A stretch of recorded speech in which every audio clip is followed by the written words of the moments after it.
summer in the city. Fun and laughter on a summer holiday. Summer sun, something's begun. But the summer nights. In the summer in the city. In the summer in the city. Everybody has a summer holiday. Can't be like the nights in the summer in the city. Summer in the city. Summer fling, don't need a thing but the summer night. So we're going on a summer holiday. In the summer in the city. Summer in the city. The summer.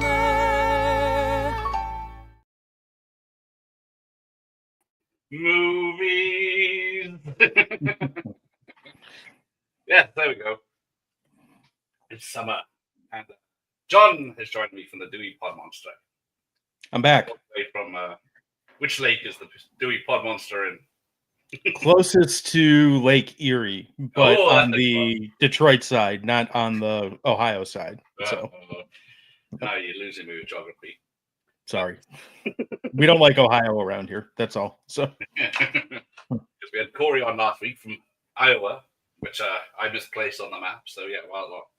You know what? People from Iowa misplace Iowa on the map, so that's excusable. So They always say that Iowa is heaven, apparently, but yeah, yet to be proven. I've only been there for a football game. I don't know much past that, and that was kind of enough for me. I mean, it's fine, but I don't remember a lot being there. So I sound like I'm in the fish tank. Do I sound all right to you, or is that me? Sound good to me? Or is it me that sounds like I'm in a fish tank? No, it's probably me. It's StreamYard has moved my mic. There we go. How's that? Changed. You happy now, Mike? But so yeah, what decade are we discussing here? All summer decades, all summer long. Yeah, it seems pretty generic. So type of movies that you think it's summer, I gotta watch this, or I just watched this. I feel like it's summer now. Yeah, for me, a lot of these being, seeing as I live in an area that gets a lot of snow, I can almost like correlate just not shitty weather with summer movie in a lot of cases. So yeah, we get a week of sunshine, and then in June, and then that's our summer. See, that sounds lovely. So then we get rain for 6 weeks. But, Josh is here, Sean is here. Some absolute bangers. Yes, quick sample of some of the stuff we're watching now. Uptown Summer in the City, back of my neck getting dirt and goody. I'm going to the hot, sticky summers. Not really. I know, hearing that song kind of made me want to put Die Hard 3 on. So every time I hear it, I don't expect an explosion, and then sound is still slightly on. All right. Let me go. It's quite a bit louder now. It's just defaulted to a different microphone again. Hang on. No, it's not. Hang on. Let's unplug, replug. Let's do that, and then we can begin properly. I hope. We do a lot of punching our equipment when it does shit like this. So does that work? It makes us feel better, but it doesn't really fix anything. Hang on. Oh, someone unplugged my USB by a fraction of a thing. Let's have a look. Oh, that's better. I haven't done it yet. Oh, I have done something. I've moved the connection now. Fuck. Right. Let's just do a GR44 look and go with it. Tinny sound is because the attic is 99% VHS, but normally yes, but I'm not there. It's a fair point. So, what was your teenage summers like? What did you get up to? Me, I was a pretty boring kid. I used to ride my bike a lot. I was into BMX bikes and stuff like that. But most of the time when I wasn't doing that, I was just kind of hiding in a basement and watching movies because I don't like the heat. I'm not really a big fan of getting sunburn and all that type of stuff. And all the sports that I really like. I mean, I'm a baseball fan, but the sports I really like are fall and winter sports. So yeah, summer is mostly a hide in the basement and wait for a better season. So. Same here. Because, I can go to the beach in half an hour and then I'm bored because you're just sitting there looking out. But not that I get to look at what's in our background. So I need to change the background because to make it more British summer. So That's not England behind you. Oh, okay. there we go. No, that's better. That's a better summer. That's better just year round. I don't care what season it is. So that's a nice place. That is just behind this wall, of course. Oh, of course. So but yes, we're going to discuss summer movies because Michael hates the heat. Of course, Michael Myers is an autumn person, like everyone else. I would expect nothing less. So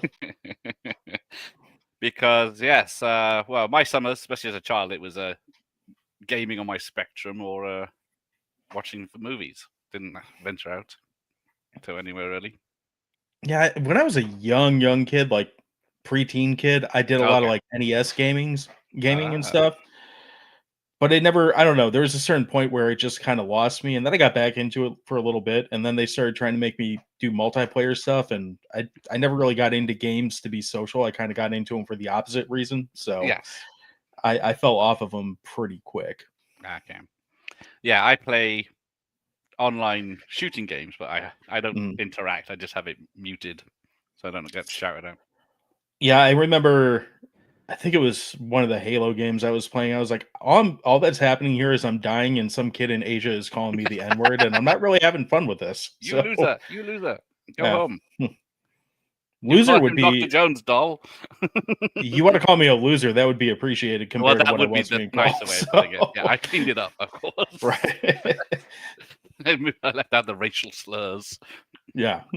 Yes, that's another thing. Yeah, staying up late till 5 a.m. watching movies. Yeah. Now I can barely make it past 11 p.m. Yeah, if I'm watching movies past 11 p.m., I think, you guys probably didn't.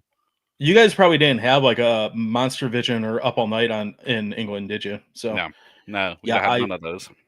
I had a lot of Saturday nights with Joe Bob Briggs and TBS's Up All Night. That's why I became such a big fan of Tremors, because they played it like every week, no matter what. So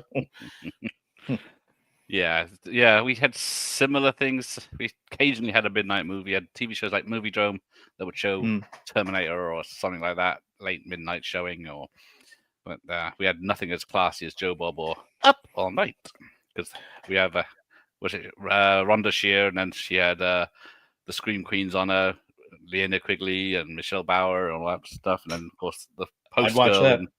You already had me sold. So yeah, I'd have never slept if we had those, but yeah, very classy background. There we go. Is Halloween autumn or winter? Autumn. I'd say autumn. Yeah, it's just fall, isn't it? When the leaves are coming down. Yeah, very leafy, I suppose. Michael Myers is the expert, so we'll trust him. Usually rented 3 VHSs every Friday night and watched them till like 3 a.m. There's a summer. Way to do it, man. So, but yes, we are here to talk about films that are summerish and make it feel like summer. Because I was going to say Batman '89, but I know it was a big summer hit, but it doesn't feel like a summer movie to me. No, I don't know that Tim Burton has a summer movie in him. Even his movies where he's like really bright and vibrant, like a Big Fish or one of those, it doesn't necessarily feel like summer. It's bright and loud, but I don't know about summery. Yes, walking past the lifeguard at Whitley Bay, dealing with cases of hailstone injuries, not sunburn or jellyfish stings. Hailstones. UK beaches are even worse now. Because there's no boobs. We have to go all the way to the south of France if you want to see ladies with boobs out. That's why we have the internet. Yeah, for doing this, of course. Not watching ladies being strip-teased. Yes, ITV used to have Friday Night Terror, whatever it's called. Then TV actually showed decent films. Yeah, now they don't get anything. I don't even know what's on live TV anymore. I haven't had linear TV for... I turn it on for football season here, and then I turn it off. But I don't watch anything other than that on like live TV at all anymore. Yeah, very wise. It was pointless now. It's just nothing. Reality shows and edited films is all we get.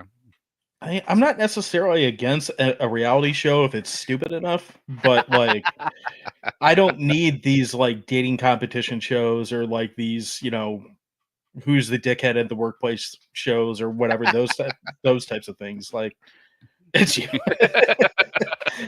That's the new game show. Who's the dickhead at the workplace? It's It's me. I mean, Right. that's a selling point. I would tune in for that. So at least an episode. And then someone gets their boobs out at the end, and you got a winner. Yeah. I've certainly seen worse. So you haven't seen my boobs. There we go. I mean, whatever you got to do. So okay, let's get the views in. Show some skin. Yeah, mainstream UK TV is a joke. We've got 300 channels, and there's fuck all worth watching. But talking of stuff worth watching, let's go with your pick. This is my quintessential summer movie. This is the movie to me that if you were to say it could only be one movie, this would be the movie I'd be talking about the whole time here. So fine, we've only got another 50 to go after this, but you carry on. Yeah, but well, yeah. It does start on July 3rd and then go into Independence Day. Is it even mentioned Independence Day, or are they too busy fighting zombies to mention it? They mention it at the very beginning because Bert invites them to his barbecue or something like that. So it's like a very, very short footnote in there, but it's obviously summer in there. Linnea is very sweaty and naked through the movie, which is great. Yes. And I don't care what season it is. I think you're hard pressed to find a more, not necessarily better, but a more entertaining start to finish film than what Return of the Living Dead throws out there. It's just a fun movie. Yes, Linnea quickly rubbing herself up against that guy fully naked, and he says, "Go away! What a is he mad? You think this is a costume?" Plus, you get Tom Matthews, you get Joanna Man, you get Clue Gallagher. You get a lot of fun people that are horror. I don't want to call them horror royalty, but they're definitely regulars that pop up all over the place. So it's a lot. It's one of those movies that's like, oh, I'm hanging out with my friends because they're in all the shit that I watch. So a group of people that definitely would not spend any time together as company. I Well, don't think. Maybe some of them. So definitely not Gregory Peck. He would have got his ass kicked out of there. So.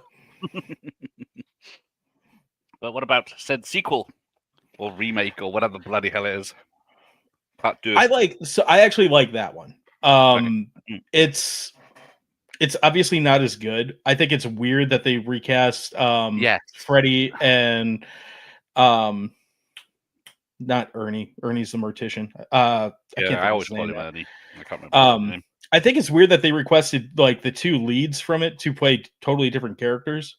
But for what the movie is, for a mid-'80s zombie movie that's like kind of stupid, it's fine. It's a hell of a lot better than 4 and 5. 3 is a whole different conversation. But it's fine. I mean, that one's fun. Yeah.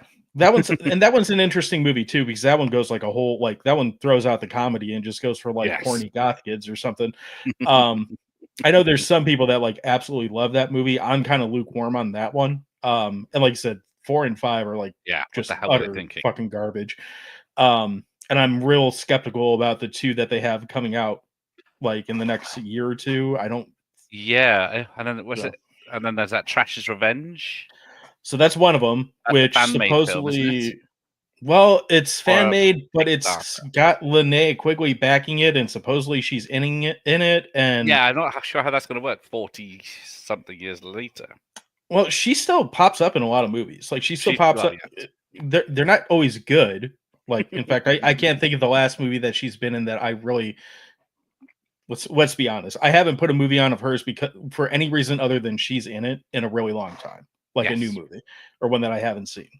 So there's that, but I don't know what story we're supposed. I mean, I guess that's why we watch the movie is they tell us what the story is. That's how they're going to get you, isn't it, to watch it? I don't really know where they're going to go with it. It's kind of like the Friday the 13th like TV show, which we'll probably get to later. Like I don't see the point to why we're doing this. So spoilers, right? So. Bringing up the list before we even started of 9 and then the 13 films we've got to get through yet. Well, but then the Christmas one that they're doing, like in theory, I love the idea of a movie with the spirit of Return of the Living Dead, like fucking up Christmas. I love the idea. Yes, but when's the last time a movie picked up like 40 years after the original and actually paid off? So well, we've got I know what you did last summer. This week. Which is not getting good reviews. I didn't really like the original all that much, so I mean, they're all back there, but all three of them, but they're not great. So Especially admitting to owning the third one. it came in a box. I got Oh, here we go. it came in a box set, and I got the whole box set for $4. So Exactly. Well, why not? Exactly. I Yeah. wouldn't say no if I got it cheap.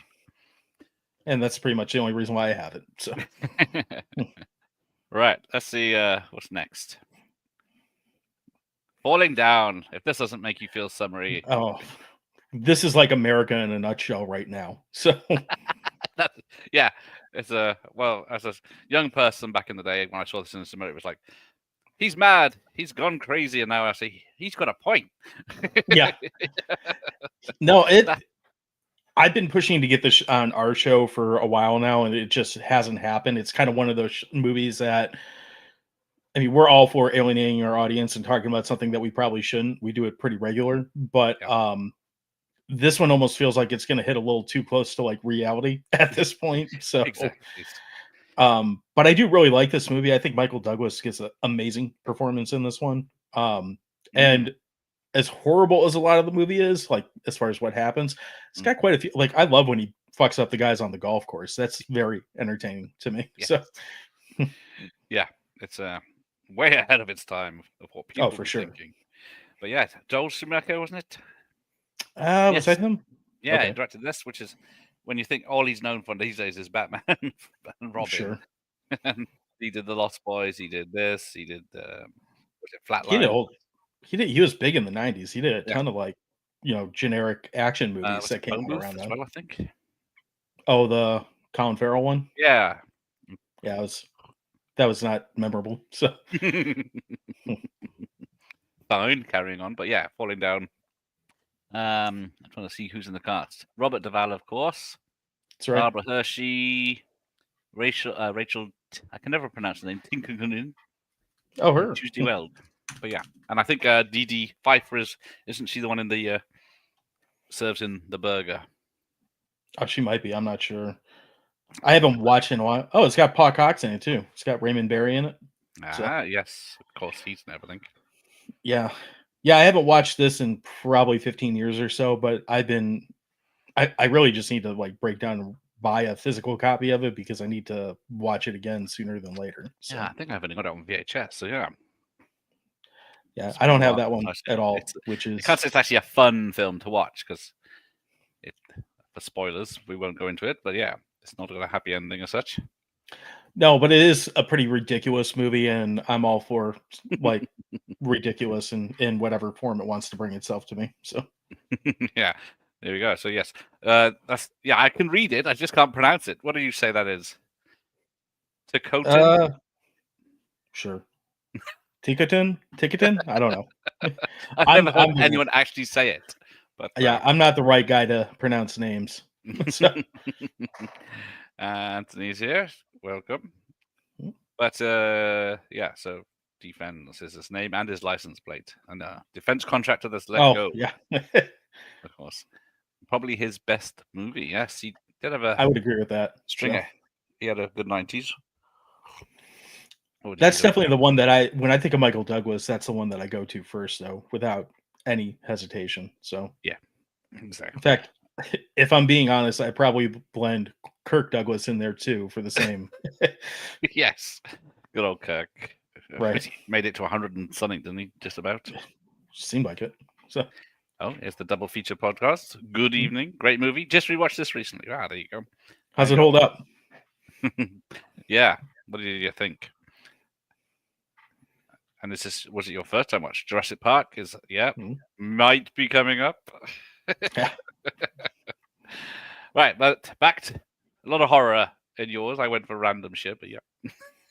But I mean, I go with horror what I if it's like, not camping because we don't have camps where you send the children. Well, you do, but happy camps where you send children for 6 weeks of the summer. We really don't anymore. There was one that just had like a big tragic like flooding that happened in Texas that apparently was a summer camp, like of course it literally last week. Yeah, but I haven't heard of an actual summer camp since I was like 10, and that's probably because of movies like this. But I mean, to spoil this, like I put the entire Sleepaway Camp, like the first, not the entire, the first 3 movies on my list. So I don't know if we want to just knock them all out Oh here. yes, why not go for all three? You got the one that's false advertising for starts, and then you got Yeah, well, they all are to an extent, but well, yes. I mean, the first one's, but to me, by far the best like movie out of them, just because the ending. I'm not going to spoil the ending if you haven't seen this movie. If you haven't seen it, just go. It's on Tubi, I'm sure. Go watch it like today. But Oh yes. as far as like when you think of like 1980s slasher movies, this is like one of the movies that's like at the top of that list for me. I'm not talking about the good ones. I'm just talking like I always think of horror movies as like video store horror movies and like big horror movies, like something I would have found walking up and down the aisles of the local video store, or something that I would have actually had a chance to see in the theater. And Right. this is like the pinnacle of the what, or one of those like apex movies of VHS like video store horror movies. I fell in love with the poster as a kid. I actually have it right there, Oh, so it's by me all the nice. time. Um, yeah, I'm a big fan of. There we are. So I'm a big fan of this whole franchise, but the first one in particular is it's probably an all around favorite of mine. So Yeah. Why not? What year was it? 83? 83. Yep. Oh, cool. So I have got some guessing, but yeah. Then you got the second one because the first two were called Nightmare Vacations in the UK. Yep. So there's which I do like that cover. I always like that cover. So it's good, isn't it? yeah, I don't know how they got away with it, but yeah. copyright doesn't matter in different countries, apparently. I guess not. So, I guess they thought no one from America would go over and see it in our shops. yeah, they didn't know about this internet thing that we were going to get later. So, And now the what's it? Statute of limitations have gone. So let's say yeah, that too. oh, yep. So the sequels are way more campy, no pun intended. But they're still fun for what they are. They're just like your typical murder by numbers like slasher movie, and it still feels like you're watching a summer horror movie, and that's kind of why I dig them. So yeah. Now, explain to me how many sequels are there? There's definitely the three. I believe there's 4 because I got the box set that has the 4th one in it. Yeah, the They Return to snuck it in. Sleepaway Camp.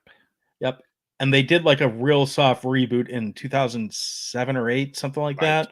And I haven't seen that, and I can't find that anywhere to purchase. So I have heard it's almost impossible to get. I think it's back VHS, maybe if you're lucky.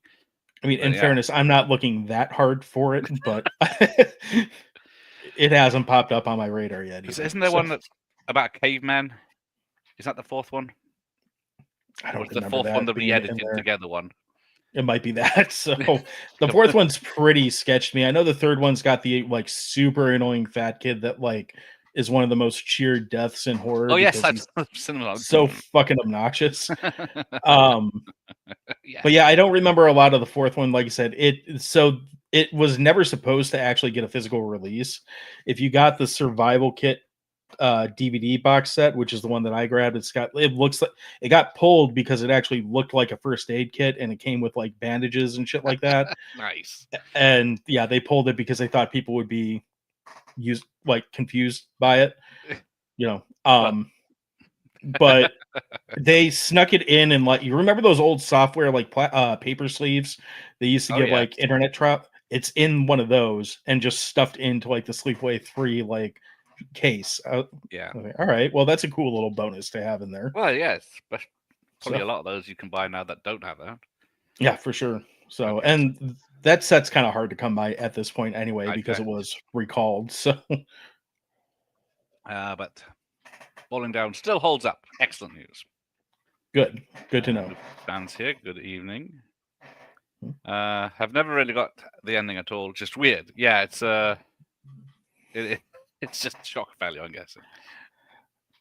I'm Mr. Myers. I'm curious. Did you watch that like as a younger person, or did you watch it as an adult? Like, did you know that there was a surprise ending, or UK?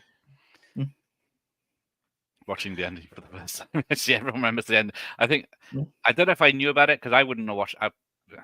It would have been maybe early 2000s when I saw the trilogy or whatever for the first time. So I know I saw it as a teenager, and I DVD know or I saw Blu-ray. it on VHS.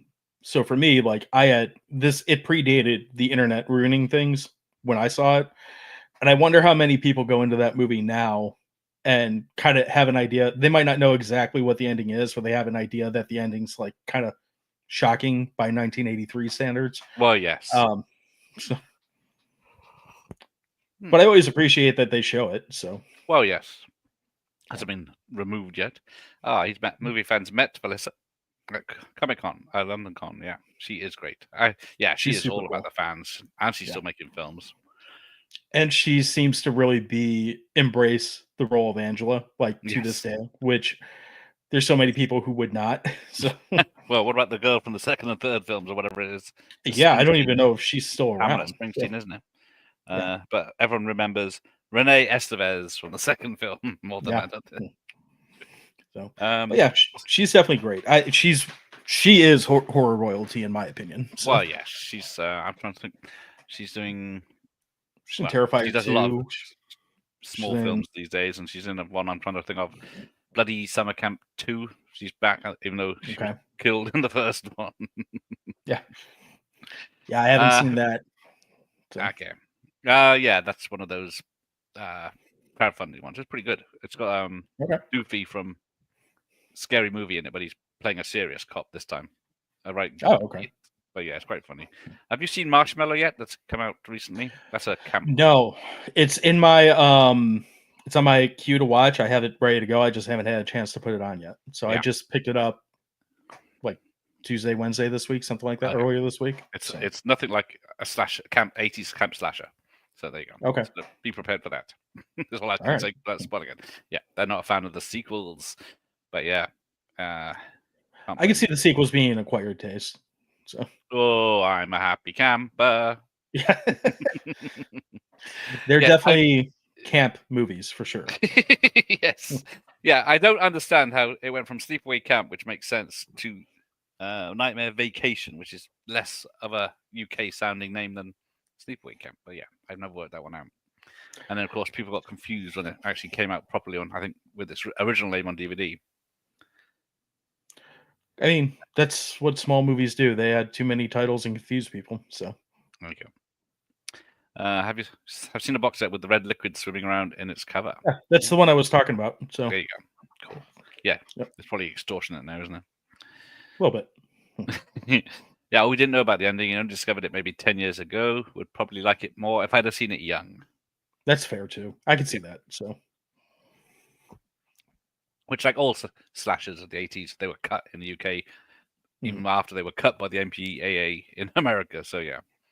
But they did leave, I guess, because it was a limp dick, they left it alone. There's a lot of fro around that dick, so, you know, it's kind of it's like a lot of roughage. A button on a fur coat. Right. The sequels are okay as long as you don't think about connecting them to the original. That is a good point. Yes, they are. There's a lot of franchises you could say that about. Exactly. We'll get into a few of those in a minute. All right. But welcome, Dead Punk. So there's Jaws 1, 2, 3, 4. I didn't include Jaws 5 or Cruel Jaws. But, I do love Cruel Jaws with discount Hulk Hogan. So he really is, isn't it? It's ridiculous. That's got to be on purpose.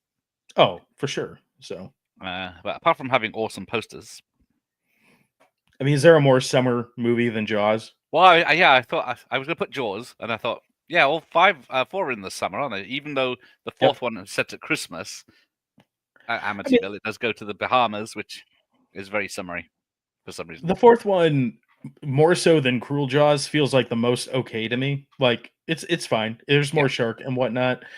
I'm not sure. The fourth one has the problem of like, why are you still getting in the water, you dumb fuck?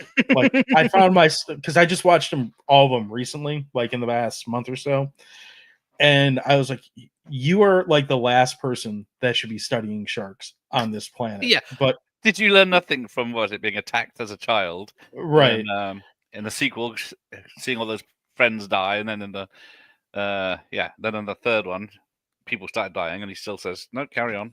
Right. And then by the fourth one, he's still in the sea. Yeah, it doesn't make sense to me. But I mean, we go back to the original. I mean, the original is arguably the best, like I said, the best summer movie. Period. Like if you had to say there's one like critically and every other thing, it does everything right. Um, how do you criticize a movie like that? Every time I watch, I think, oh, this is going to be 2 hours. I'm going to feel this, but then it's just like as soon as it's into the second half, when that boat leaves and it's going through the jaws, you're strapped in for the rest of it. Now you want 2 hours that you're going to feel. The second movie is 2 hours that you'll feel, and it's almost a shame because, well, it's almost a shame because if they could have knocked a half hour off of that runtime, you'd have an amazing slasher movie on your hand. But it just should be keeps 90 fucking minutes, going. definitely. So it's great. I don't love when the helicopter gets taken down. It's ridiculous, but it's fun. So yes, it's like, yay, he's come to save us. Hold on, kids. right. Down, Well, it's funny too. Like I wish I could remember how I felt the first time I saw Jaws too, but when I watched it this time, I was like, the second the helicopter lands on the water, I'm like, well, he's fucked. Like, I'm like, I wonder if it was that telegraphed when I watched it the first time, like however many years ago and whatnot. So, but it does have its moments that are definitely entertaining, and it does leave you also like the fourth one, like, why is Brody still fucking here? Like, I know why the actor is there, but I don't know why the character is there. So. You can see it. Jaws is definitely the summer blockbuster. Yes, literally invented it, didn't it? Pretty much. Yeah. How did the mom in Sleepaway Camp not get an Oscar? Good Fair point, question. Hello there. I will have to check who did get nominated over her back in '83. Yeah, I know Jaws is pretty obscure, but people should check it out. Yeah, if you haven't seen Jaws, yes, do check it out. It is recommended. I watch all 4 Jaws movies when I'm on 4th of July vacation at the beach. As you should. It's a good place to watch them. And you have to watch them in a little screen about this big, in a thing that's about this big, that's portable TV for back in the day. I guess you could put them on an iPad and just float around on a boat if you were feeling really... All right, fine. Might lose the iPad in the sea. Cruel Jaws is the summariest of the one. Fair statement. So... Melissa had a photo up with a prosthetic member at one of the cons she attended. Nice. Gosh, it's double for that. It's because he's a marine biologist. There you go. He was fascinated. Okay, George Costanza. Double feature. Love Jaws. Okay. This is one we frequently watch throughout the summer. Exactly. Yes, as I say, summer blockbusters, except in the UK when it was released at Christmas. Thank you, David. I mean, it is pretty. I mean, there is Santa Jaws you could watch if you really wanted to. Yeah, hang on. Hang on. Just read that second. I'll be right back. Ian, you're absolutely right. You cannot match the original. The second one is a lot of fun stuff, but like you can't beat the chemistry between Quint and Brody and Hooper. All of them are just too good together.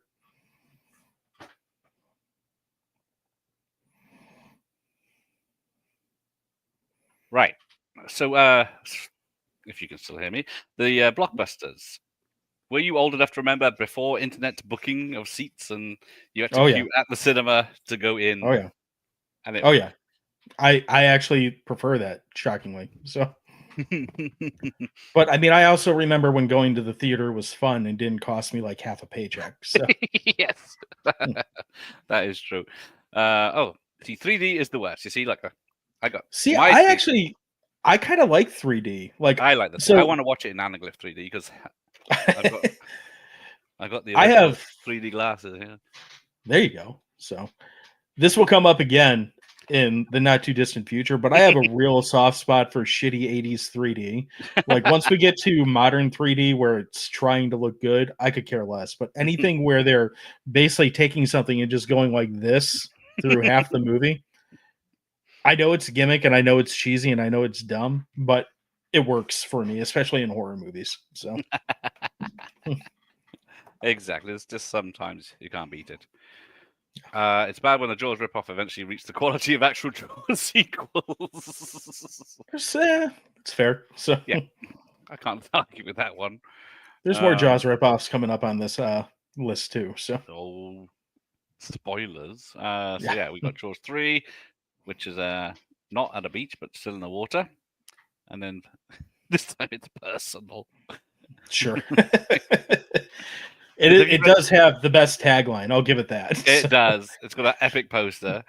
yeah. Because none of that happens in the film. Although I No, could say not at you all. could say that about all the posters, really, couldn't you? That one, technically, there's water skiers, but it would have been better Yeah. if one of them did get taken out. I mean, it's always That better should have when it gets happened. taken She out. does. The best bit of Jaws 2 is the woman on the boat. Oh, where's she gone? Oh, it's a shark attack. I'll just pour petrol on myself. That'll get rid of it. Perfect. But yes, there we go. There's too many. Flesh for Frankenstein in 3D is wonderfully camp and entertaining. You know. Oh, I'm gonna add that to my watch list. I haven't seen that one. So It does have the great power of Michael Caine exposition. it's true. The breath on that thing. But yeah, so blockbusters, yeah, because you're at when this first Jaws came out, it was like people queued around the block and then didn't get into the showing, and some people waited 7 hours just to go in for a showing. Didn't that stay in theaters for like something ridiculous, like 48 weeks or some insane run like that? Yeah, because there was no other way to see it. So yeah, right. If you want to see a film, it wasn't going to be on telly for 3 or 4 years. There was no other. I don't even know. Release. I mean, Jurassic Park might be the last movie I can think of that had a really long run like that, but I don't think it was anywhere close to like a year or more. So no. Yeah, I had a 3D TV, and I think I watched one thing in 3D and gave up. I did have a 3D TV. I had the electric glasses that flickered, and I had all the 3D films and watched them. But yeah, most of them were terrible and wasn't worth it. But I was sad when it left because it did have a feature where it made it sort of 3D. So I did watch Jaws 3D in 3D, but not, if you get my meaning. Oh, Jaws 3 was his first Jaws movie. It does have Manimal in it, so there you go. it's not the worst spot to start with the Jaws movie, honestly. Yeah, if you work backwards in most of these franchises, you'll end up with one of the best. Right. Well, we'll get to a franchise that might not happen. Right. Here it is. Oh, look at that. So this one's mine, my doing, all the next like 11 of them or so. So I'm a massive Friday the 13th fan. Like that's my franchise, is all the Friday the 13th stuff. Like that's my Halloween or my Nightmare. Like I'm a Jason guy. I like that these movies don't take themselves seriously. Like these movies are literally like, we're gonna get 8 to 16 kids somewhere and we're gonna kill them all, and that's basically all that's gonna happen, aside from some boobs and a bunch of swearing and casual drug use. It's kind of everything that I want in the summer. Yep. And obviously varying results depending on the film that you pick, but I can't think of a better franchise to just sit down and veg out and watch 12 movies in a row of. So. No, I'm yeah, because you got 1, 2, yeah. I didn't include Jason Goes to Hell, Freddy vs. Jason, or Jason X in the ones that I picked, because those are so like out there. I love them. I love Jason X especially because anytime you shoot a maniacal slasher in space, it's usually pretty fun. Yes. But the first 8 and the reboot especially feel very like had those summer vibes for me. Yeah, even though I think most of these summer films that we are mentioning weren't actually ever filmed at summer. Oh no, of course not, because they got to release in summer. So yeah, most of them were spring, if not late winter films. Right. But yeah, you can't go wrong with some Jason if you want some. Because I guess, which ones does it rain in? All of them. Rains in pretty much all of them, and he hates windows right at the end of the final fight, usually, doesn't it? And he hates windows in all of them too. Like he's always throwing a fucker through a window. So, and yeah, they all have their high points. They all have their low points. Like there's, I would say with the exception of part 4, there's not one that you could call like a near perfect movie. I think 4 does I think 4 does just about everything right. I have super minimal like critiques about 4. Um, but the rest of them, like you could break them all down, but what's the point? You don't put a Jason movie on to like have fine cinema. You put a Jason movie on to have fun. Yes, So exactly. And we got some. Josh didn't mind the remake. Yeah, it's got the tits. What more do you want? I really actually, as far as the remakes go, I know they like crammed the first 4 movies into one Yeah, movie, that is a bit weird. but it is weird, but it's only weird if you know that's what they're doing. I think Well, if yes. you're not someone who's going to nerd out about the Jason like story, I'm sure most people who like there's a ton of people that didn't even pick up on that. So Yeah, it was interesting. You think I'm not sure about him holding the girl captive for the whole time, but yeah. yeah, I don't really like the tunnel system either, but like there's things in that movie like the dock kill where he hits the chick in the head and her tits pop out of the water and stuff. Super entertaining. The That's opening what scene we is wanted to really see. killer. They knew what we wanted, didn't they? Yeah. I mean, it's got annoying young adults and they get killed. Like I don't really need much else. So They did go for none of these fuckers are likable. You will see them killed. Don't worry. yeah, pretty much. So and I'm fine with that. But we have important news. There's someone here that's only seen the first film out of the 12. What's your The only advice? one without Jason really in it. Spoilers. Well, he is in it, but barely. Oh, right. Okay. We'll go back to number 2 for a second because I got a question for you because you're All the right. expert here tonight. How is Jason in it? How is he in it? Yeah, because he died in the 50s, according to my version of the first film. Because we needed to have 12 more movies. It's It's the best answer I can give. Yeah, So, because I was trying to explain to someone the other day, and I couldn't. I thought,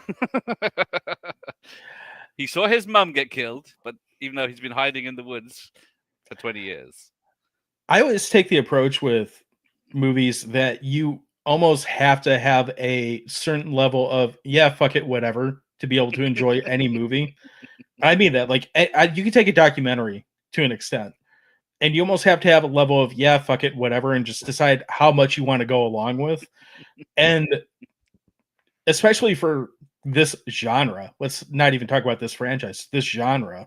Yeah. The more yeah, fuck it, let's just go along with it you decide to have, the more likely you are to have fun with these movies. Because once you start breaking down things like logic and whatnot, you're really just defeating the purpose of these films. So You mean they're not all connected? right, like I don't think telekinesis is really a thing, but it happens in part 7. I don't think if I don't even know what the number is by the time we get to part 6, but for sake of argument, let's say 70-ish people have died at this campsite.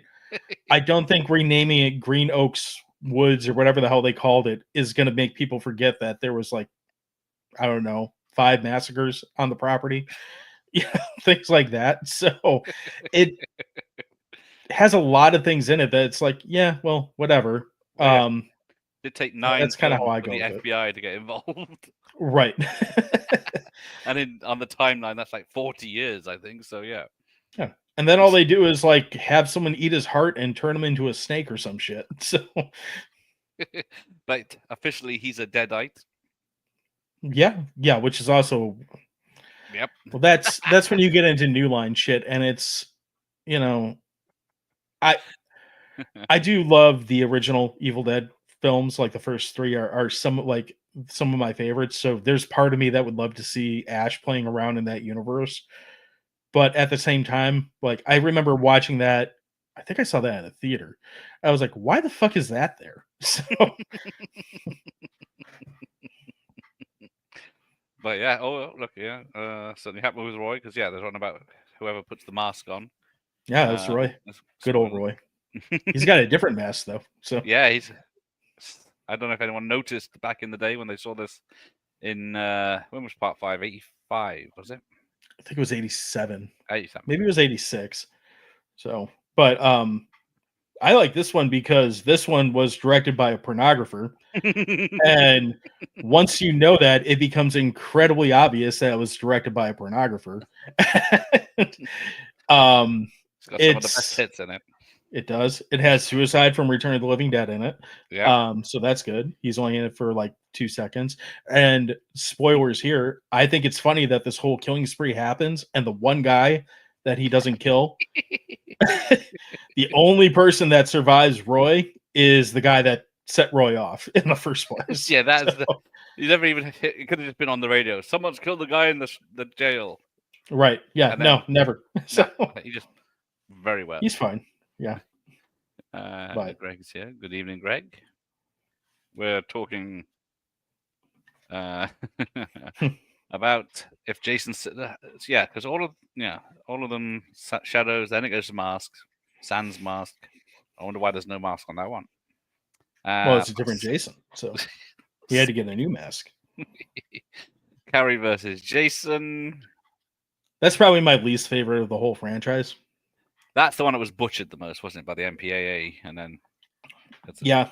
Well, so that's the first one with Kane Hodder, which is the most popular Jason. I don't agree with that statement, but I'm a Ted White guy. Sorry. That's the first one with Kane Hodder, and he's fine. Like, I have no real complaint about him. I just don't think he's as good as several other Jasons. And that's the one that's the most like, where the fuck are they going with this? Because of the telekinesis stuff. And I'm not saying that it has to be grounded in reality because this is zombie Jason at this point. He's been reanimated from the dead. But I kind of like my Jason where Jason is the one with all the weird things happening and everyone else is just a human. So yeah. Because let's make Carrie fight Jason. You think, yeah, but how is she going to fight? I know she can just throw stuff at him mentally, but still, it's not going to do anything. So it does have a really cool scene where he hits the dude with the axe and then throws him through the TV. That's pretty awesome. So. Yes, that's a good point. Right. So then we get on to a comedy, as everyone's already seen it. Summer Rental with John Candy in his first starring role. Yeah, I don't think I've seen this. My wife was trying to convince me today that I have, because I do like John Candy, and she kept telling me about him. Like, she basically described it as another movie on this list, but with daughters instead of sons, or maybe I'm flipping it. I'm like, this is not ringing a bell to me. There you go. Yes, not the right cover. There's the British VHS has got a disturbing cover, so that's why I didn't choose it. I just went with where's cinema that covers. I like disturbing covers. So yeah. So basically, the first it's a film of two halves. John Candy goes on holiday with his family and gets into shenanigans in the summer rental, and then the second half is we got to beat this guy in a boat race. The bad rich man. Okay, so I could see where her. What did she spoilers? Her comparison with yes. I was like, okay, I see where you're coming from now, but I don't know. I guess I like comedies, but I guess I didn't follow. I never came across this one. So. Well, it does have a limited release. Seems to be worldwide. It never even got released in the UK properly on the cinema. I don't think it's had a limited DVD release. I don't think it's available on Blu-ray here yet, or it's just been released this year. Maybe I forget, but yeah, it's a lost one basically. Okay, but it's kind of a bummer. You would have think they would have done something with it. John Candy it didn't bomb or anything. It did quite well. And apparently, it's got Rip Torn in it, and he's always a delight. Torn, as a pirate captain. Yeah, that's perfect. So. And you got Richard Hurt in here. He's a guy. So. Oh, there you go. There's let's move us out of the way. There's the British cover for you. Okay, I like that cover more. That's way better. That's Richard Crenna in the background from First Blood. That is, that I would have rented that movie for sure. So it's got tits. It's got a fat guy. It's got a dog without a body. It's perfect. So yeah. But yeah, this is the American poster. Unfortunately, I can't zoom in for Nightmare. America really dropped the ball on the poster on that one. So Nah. But great. So he hasn't seen this one, so he can't talk about that. Okay. you can. It's not exactly hilarious, but have you seen The Great Outdoors? Yes. Right. It is that level. So it's not like laugh out loud Same every vein. 5 seconds. It's just entertaining as it goes and shenanigans and things going wrong. But then we're back in slasher country. I have a tell, maybe. So yeah, we get to summer camp where Tom Savini went when he didn't want to do another Friday the 13th movie for a couple years, and I don't know. There's a lot of like rumors out there that this was supposed to be a Friday the 13th movie and that somehow it changed to The Burning or what. I don't care. It's a fun movie. It's got George Costanza, pre-George Costanza with hair, which is weird. There's not enough one-off slasher movies out there that are actually good, and this is one of the better ones. That is true. There we go. So it was a terrible poster for the. It's a good one too. But yes, music by Rick Wakeman. I don't remember the music as anything specifically that sticks out, but it's fine. So yeah, yes. I don't know if you have Mills and Boone in the US, but yeah, they're romantic, small romantic novels for the ladies, and they have the dramatic picture like the two people kissing like that. Yeah. Favorites there. Burning Great Slasher, favorite slasher, bloody great film. I think it did end up on the video nasty list just because of the canoe scene. I wish we had a blacklist, like a video nasty list. It's such a like easy tool to be like, well, that's what I got to watch. So well, that's the trouble. There's many levels to it of what was cancelled, plus at least 50% of the films were absolute trash anyway, so they're not worth watching. But then as soon as you say video nasty, people want to watch them. It's a good name for it. Like it almost, if I were making a horror movie, I would almost want that label on my film just because I know it's instantly gonna, like, whether it's good or not, it's gonna connect with the audience that I'm looking for. So and it's got the TNA as we'd expect from a camp. Who doesn't want that? So Josh, apparently, what the hell is this? Ian's seen it, but Josh hasn't. Yeah, highly recommend. All reversal now. Yes, it was pretty graphic. Yeah, I would agree with that. The raft scene, especially. So yes, just goes. You don't expect any of that. You say, "Oh, maybe someone will get pushed in the river." Yeah, the nasty list was basically my shopping list as a teen because a lot of it because we large stuff like this one's released by Vipco, so they released a lot of the video nasties in the 90s, but they were still cut because I think it says in small print there. This movie is cut, so it's not the full version, but it's not. Do you guys still have a hard time being full versions of shit like that, or is that something that's basically just gone? No, no, not anymore. It's just it goes. Animal cruelty is the only stuff that's now because we don't get the Abyss in 4K because of the rat scene. I mean, for the most part, I'm okay with that. Like, it's not like it's the most important bit, but yeah, people do like it. I like The Burning more than the Friday the 13th films. Know a lot of people that say that, and I can understand that. Yeah, so. Mike loves The Burning. Call a movie video nasty is a good way to tell your movie. Yeah, that's the thing. You say, and the sick film, it's going to be a hit. It's kind of like the object of trying to ban it. It's kind of like what happens with the Terrifier movies now when he keeps making them not rated to like get past the MPAA. All of a sudden, I don't even really know if I like those movies. I've watched all of them now. I'm still on the fence of if I actually like them or not. Same here. I've seen the first two, and I thought they're all right for a while, but then I don't know if I could be bothered with the third one. I actually kind of like the third one because of the Christmas theme. Like, for whatever reason, a Christmas horror movie really works for me. I think it's because I just get tired of the Christmas season. But as a whole, the franchise, I'm just kind of on it. Like, I can take it or leave it. But the fact that he keeps making them non-rated and skipping that, all right, well, now I'm more interested in seeing just to see what you put in this fucking movie. So yeah, I don't understand how what's unrated? Does it just means that they didn't even submit it to the rating board, so they can do pretty much whatever they want. I guess but it can be shown in cinemas and released on media. He just has to say it's not Apparently. rated.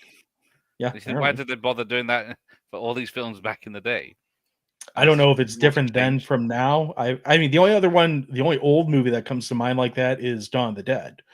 The original was like that. I don't know why more Maybe people it's the didn't do that, financing or so, something that makes a difference yeah, or something. I don't know. You want to get your money. Terrifier has Lauren Lavera too, which is another good reason to watch anything that she's in. So Oh, see, Mike says they're overrated. I don't disagree. Josh is going to watch the Burning on Prime tomorrow. Yes, it was because it's Madman. I think was based on a true story of Cropsey, and Yeah, then the Burning was well, going to follow that story. Well, it's like an urban legend. So, urban legends. Yes, yeah, a true story in the same way. What is it? Return of the Living Dead is a true story, right, whatever it was. right. But yeah. But yeah, then they had to change a lot of the Burning because there was two films with a similar story. Yeah, Terrifiers are okay. They don't have quite some of the charm of the older films. There you go. I would agree with that too. So Don't Go in the House was another nasty, or ironically also known as The Burning. I'm Nice. thinking of Don't Open the Door, which I This just is like the thing. because How many don't films are there? yeah. I always think it Don't Open the Door because I love the poster for it. But the movie itself is pretty fucking terrible. So Yeah. So yeah, Real Cropsey is nothing to do with either film, and it's just a New Jersey urban legend. Yeah. Right, because I've no idea what's coming up next, so I didn't bother putting my list up. So let's have a look. Stand By Me. That's Stephen King. a summer movie. Although I wouldn't. Well, it makes it feel like summer. Yeah, I like this one. I haven't watched this since I was a kid, but I remember Probably liking for a it. long time, but Yeah, I remember liking it, and then it just kind of was like it fell into that pile of like I like this, and I don't go back to it very often. yeah. So. And Jerry But yeah. O'Connell's a tool. I don't care. Yes. He peaked at Joe's apartment, and then it's been nothing good since then. Well, yeah, it's got an odd career, isn't it? Because like A lot you of track TV it in stuff. this. Sliders was sort of a hit, a few seasons, and then when did he turn up? Scream 2. That's right, he wasn't that. But that was, Then- like I said, Joe's apartment was his big That was a big adult film break, Yeah. supposedly. adult film, yeah, mature. Right. Non-children's movie. Yes. Or non-movie where he's a child, I guess. But then he's in Piranha 3D as the. That movie's. I almost put that on my list today, but I'm thinking about it now. It's a very summer movie because it's spring break though, isn't it? So when is spring break always? They go like together summer? to me. They do. I got one on my list that's a spring break movie, so I mean it kind of goes together for me. There So. you go. Like I said, we have winter here, so if there's sun and beaches, it's a summer movie. So that is true. You might be in a jumper on the beach, but yeah, it's still there are about 4 or 5 don't movies on the nasties list. Yeah, yeah, sounds about right. From King, excellent. Despite Corey Feldman, all this, you can't even ruin that one. I don't even know how I feel about Corey Feldman. Like young Corey Feldman, I want to hate him, but I can think of 3 movies off the top of my head that he's really good in. Well, exactly. One of which we've already talked about. Yeah. 4 and then Gremlins and I was going to say Lost Boys. Lost Boys, Burbs. Yep. But now it's like he's got his Angels thing going, and I've heard him talk, and it's just all fucking weird. Yeah, unfortunately, it's not been kind, has it, time? No, not necessarily. I think it's the Michael Jackson effect. So I don't like Stand By Me as much as everyone else. It's an odd film. It's not like it's a nice seeing all the friends together, but then it's very bittersweet at the end because spoilers, one of them gets killed and off screen, and then it's like he says, you never have the same type of friends at 11 years old, but then who does or whatever it is. But yeah. My hot take is I'm not a big Stephen King fan in general. Just as a blanket statement, there's some that and again, there's one that's on this list that's coming up here later. There's some that kind of go past it, but I hate his books, and his books that are turned into movies are the most hit and miss thing in the world to me. So, Yeah, his books for me are just filler. it's too much. It's homework, and I don't like It that. is. It's like, this is a character. Here's, Yeah. let's go back to when he was born and go through his life. And you think, Jesus Christ, that's not the story I want. I remember as a kid, I tried to read The Shining because I love the movie, and I know now how different they are, but that's how I started with it. And I was like, why is this fucker still talking about the goddamn carpet? Like, move on, man. like six like 6 chapters about fucking carpet, and then he comes back to the carpet again later in the book. I'm like, oh my god. So Yeah, I films do not mention anything like this, do they? right. No, they show it in that film at least, but like it's just he's too homeworky for me as an author. So Yeah. I can't do it. Every time I read, what's the last one I read? The one where the time traveler goes back to the Kennedy assassination. I think I read because he goes back to live in the past. Then he has to wait 3 years for the assassination to happen so he can stop it. And then the middle book, a part of the book, is just what he's doing in this time. So I was gonna say, what do you do for 3 years? You just take a nap? Yeah, and then I got to this part. And I'm going to skip this, so I just jumped ahead to the chapter, so I didn't miss anything. I think there it is. 11/11/63, and of course they skipped over that bit in the TV show they made of it as well. I got to think, if I was time traveling and going back to do something very specific like that, I'd give myself like a week buffer to figure shit out. So seems like enough. I don't think you need 3 years. So yeah, Running Man, of course, was one of his, but yeah, I haven't seen the new trailer. I tend to avoid trailers these days. I'm the same. I love the original, the Schwarzenegger one. Yeah, the Schwarzenegger one's fun.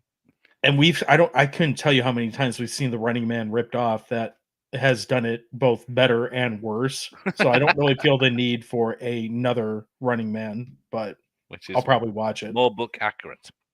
But sure. Yes. Okay. It's hey, there he is. horror one. Okay, so Silver Bullet. More Stephen King. So I love this movie for Gary Busey. Red. He's so drunkle in this movie. It's another one that takes place around the 4th of July, which is fine. It's another one with one of the Coreys, the other Corey though. Oh yes, of course, I forgot about that. Yes. I love the fact that this kid's like riding up and down the street in traffic on his fucking wheelchair. Like, what? Is this guy trying to keep him in a wheelchair, or what's he trying to do? And quite frankly, I love the shitty look of the werewolf. Like, he does not look good. They did have a problem with the werewolf look. But it's got that like small budget, like kind of charm to it that movies of this era had, that was like, all right, you're telling the story well. You get to fight a priest. That's always entertaining. For an hour and a half werewolf movie, I can think of a hell of a lot worse, and it does feel summery to me. Yeah. So he always calls me that. Yeah, this one's not campy necessarily, but I don't know. I think it's just, there's a lot of shitty werewolf movies out there, and this one's definitely in the upper half as far as werewolf movies. But yes, like Ian says there, it's he's not seen the film, but he likes the graphic novel Cycle of the Werewolf, which it's based on, it's split over a year, and it's it's not even to do with the kid in it, because it's like this film, it's narrated by the daughter or the sister, which I don't really understand. That I don't. I've never understood. Every time I watch it, why is she telling this? She's not it involved feels like in 90% of what happens. It feels like Corey should be the narrator in it. She could be there, but it really feels like he should be the one narrating the story.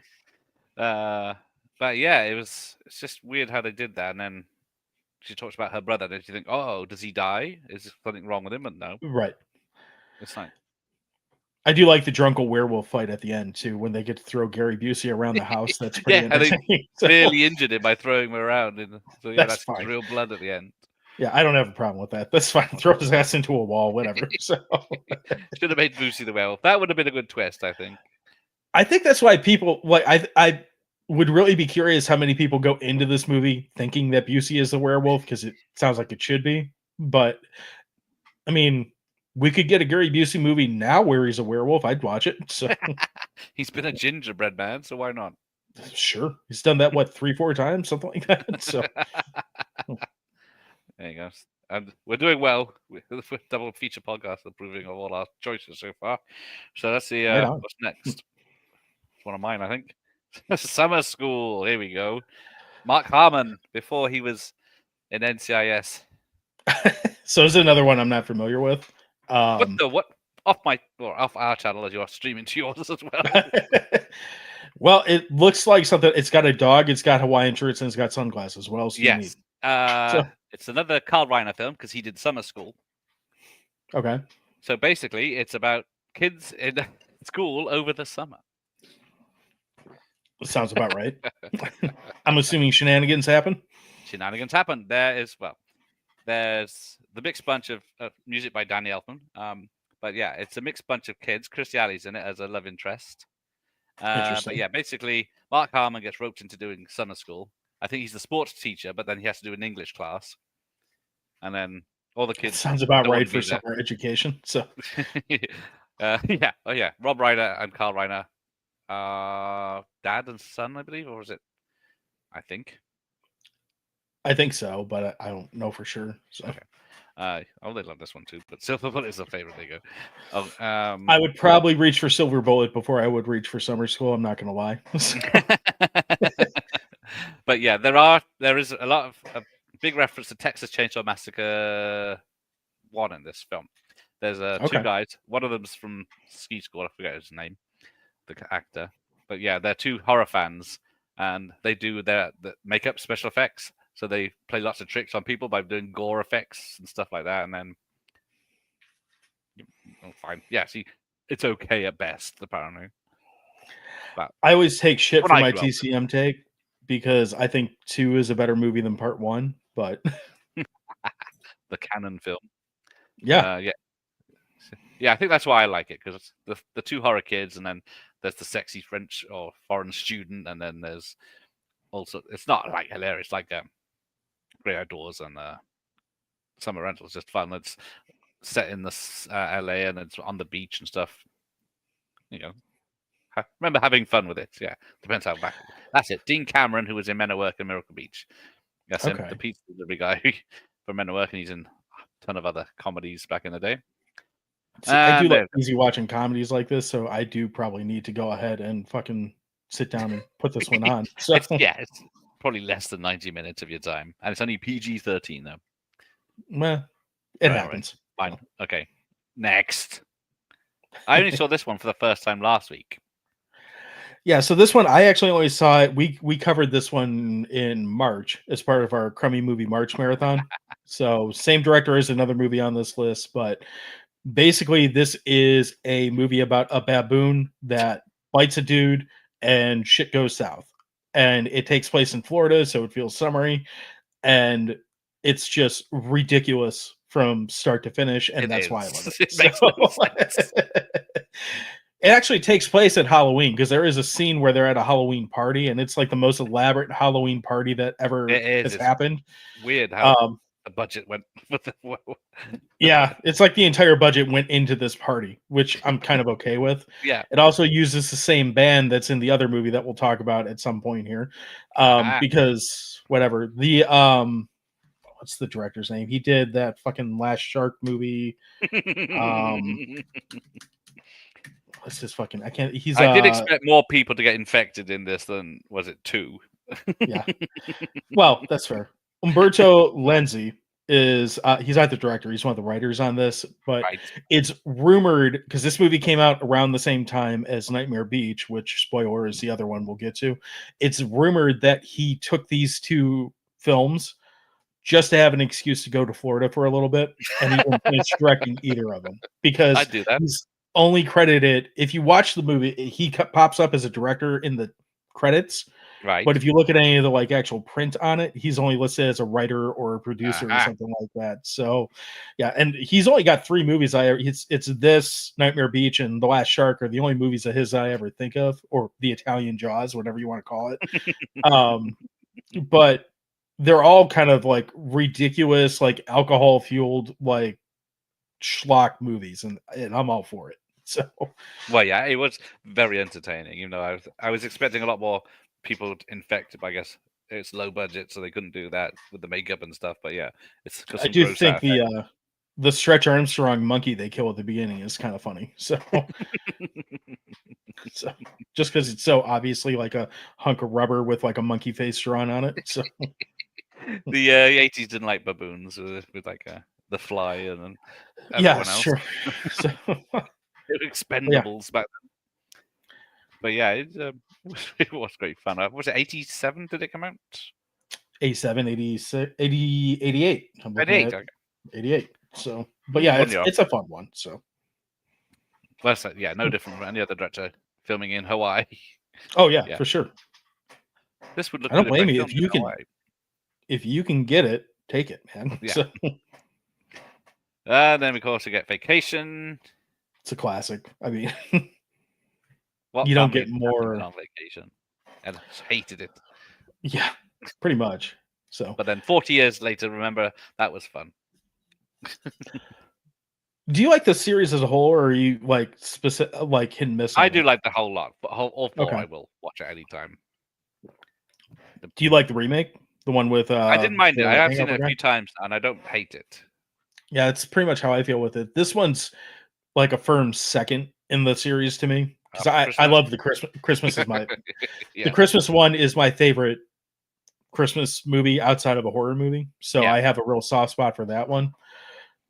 This one does a lot of the things I like in the others. I just like the setting for Christmas, and I like having the break from Christmas monotony while still feeling festive. Yeah. But this has Chevy's dry like shittiness to it. It kind of make like knowing what a dipshit he is now. You look back at it and you like kind of really realize it. Along with several of his other movies, but yeah, I mean, this is a fun movie just from start to finish. Yes, there we go. Yeah, Vacation. It's a fun time. Yeah, it's another one. It's probably funnier than the other films we've had on the list so far. But I mean, this one. Vacation, Primal Rage, what's the difference? Yeah, So fucking same thing. Yeah. But yeah, that poster definitely sells it. But it I'm is a sure- pretty great poster. I do like the yoked out Chevy Chase. So yes, and the toned up ladies. yeah, Because for his sure. daughter looks nothing. Even the face is not rhyme. But I guess yeah, because the other one looks just more like Christian Brinkley than his wife. Whatever, it works. It sells. So back when National Lampoons was actually something like, oh, this might be good, as Yeah, opposed to you think, now oh, I'll where watch it's like, this. oh god. Now it's So- a fucking watching this. If it's Yeah. I don't even know. It's probably been 30 years since I've seen National Lampoon on a movie, and it's actually turned out okay. yes, So, I'm trying to think which one. There are some way back when. I think isn't Van Wilder. I think that's a yeah, but I wrestler. didn't like that one. So. Okay. Doesn't it? Yeah, you'd I'm hate the thinking- sequel then. Wasn't PCU a National Lampoon movie, which was like okay, but like Animal House for the 90s? Yeah, it was Adam House for the 90s where PC has taken over and people are Yeah. canceling people and stuff like Has that. Jeremy Piven in it, which does not help it. So You don't like Mr. Piven, or you don't like the actor Mr. Piven. both. But it does have what's his face? Iron Man director. Oh, John Favreau. Yeah, he's in it, which that's Ah. a selling point, so it kind of balances out. So Fine. Is it a horror next? Can you guess? probably. Hey, look at that. We were just talking about this guy. So, Now, I can never remember which one's Nightmare Beach. Is this the one with John Saxon? yes. So Because I always John confuse Saxon. Blood Beach and Nightmare Beach. So Blood Beach is another good one. Also a lot of fun. I like Nightmare Beach more because it's just again definitive 80s camp. It is. Um, Is it the one with electrocuting people on the bike? yeah, except for when he gets bored with that and like burns a couple people or whatever. But most part, yeah, it's the It's biker gang, the spring break, the Go Gators guy, a lot of boobs, a lot of wet t-shirt contests. Like this I'll be is back in summer. 90 minutes. Right. It's ridiculous, but it's a hell of a lot of fun. Yeah. So It's what you expect from an Italian making a horror film on a beach in America. and it's got a great cover. So It has, yes. Yeah. Money well spent. Saxon was in Blood Beach, unless he's in both. he's Is he in- he's definitely in Nightmare Beach because he plays a cop that's they tell you he's into bondage for like 2 seconds, but they just throw it in there, then never go back to it for some reason. So, like, they break into his trailer and he's got like a bunch of strap-ons and like leather and whips and stuff, and they pull it out of his like cupboard. They're like, "Oh, look at this," and then they just move on. So, Moving, I guess we cut out the rest. Maybe yeah. time. So he likes Blood Beach. Now, what happens in Blood Beach? If I'm remembering right, isn't that the one where they like pull people into the sand and kill them That's the off one that I'm way? thinking of, when the woman's Yeah. half out of the sand going, Yeah, help yeah, me yeah. on the cover. Yeah, very good movie too, but I like this one a bit more just because it's just a stupid slasher. So I didn't put Corvette Summer. I did, because I I haven't did not seen either. it So for a while. I've only put stuff on that I I don't. do know quite well. So Yeah, I that don't is think I've seen Corvette Summer either. I think is it a 70s one with Mark Hamill? I can't remember now. Oh, geez, that sounds There you scary. go. There's the Great Outdoors. Ba ba ba Yeah. boom. Was it introduce Mr. Thick Dick to Mr. Urinal Cake or whatever? My father-in-law says that to me every time he takes a piss in public. So Nice. yeah, mixed Only 'cause feelings people about get it, the but joke. yeah. So Right, yeah, I mean, so this is like a it's a what is this 80s or 90s like comedy movie? There's it nothing is, wrong yeah. with It's it. So 88. yeah, something like that. It's kind of a good like just put it on and have something on for the sake of having something on. type Yeah, I movie. think it's. I don't think it's even 80 something minutes. So yeah, you're not going Yeah, it's wrong with it. yeah, but it's got some John Candy getting Yeah, into John shit, Candy and Dan Dan Aykroyd. Aykroyd being a dick. Yeah, because yeah, that's the. I think that's the original poster, and then the probably your DVD has got the bear holding John Candy up. So they removed the fish. I don't own this one, but probably that sounds right. So, Yeah, Big Bear chased me. Yeah. But yeah, it's mostly great for John Candy because, like you say, Dan Aykroyd's just being a dick for most of it. well, that's what he's supposed to be in this one. I kind of have mixed feelings about Dan Aykroyd as a whole, but he serves his purpose in this. He's fine. So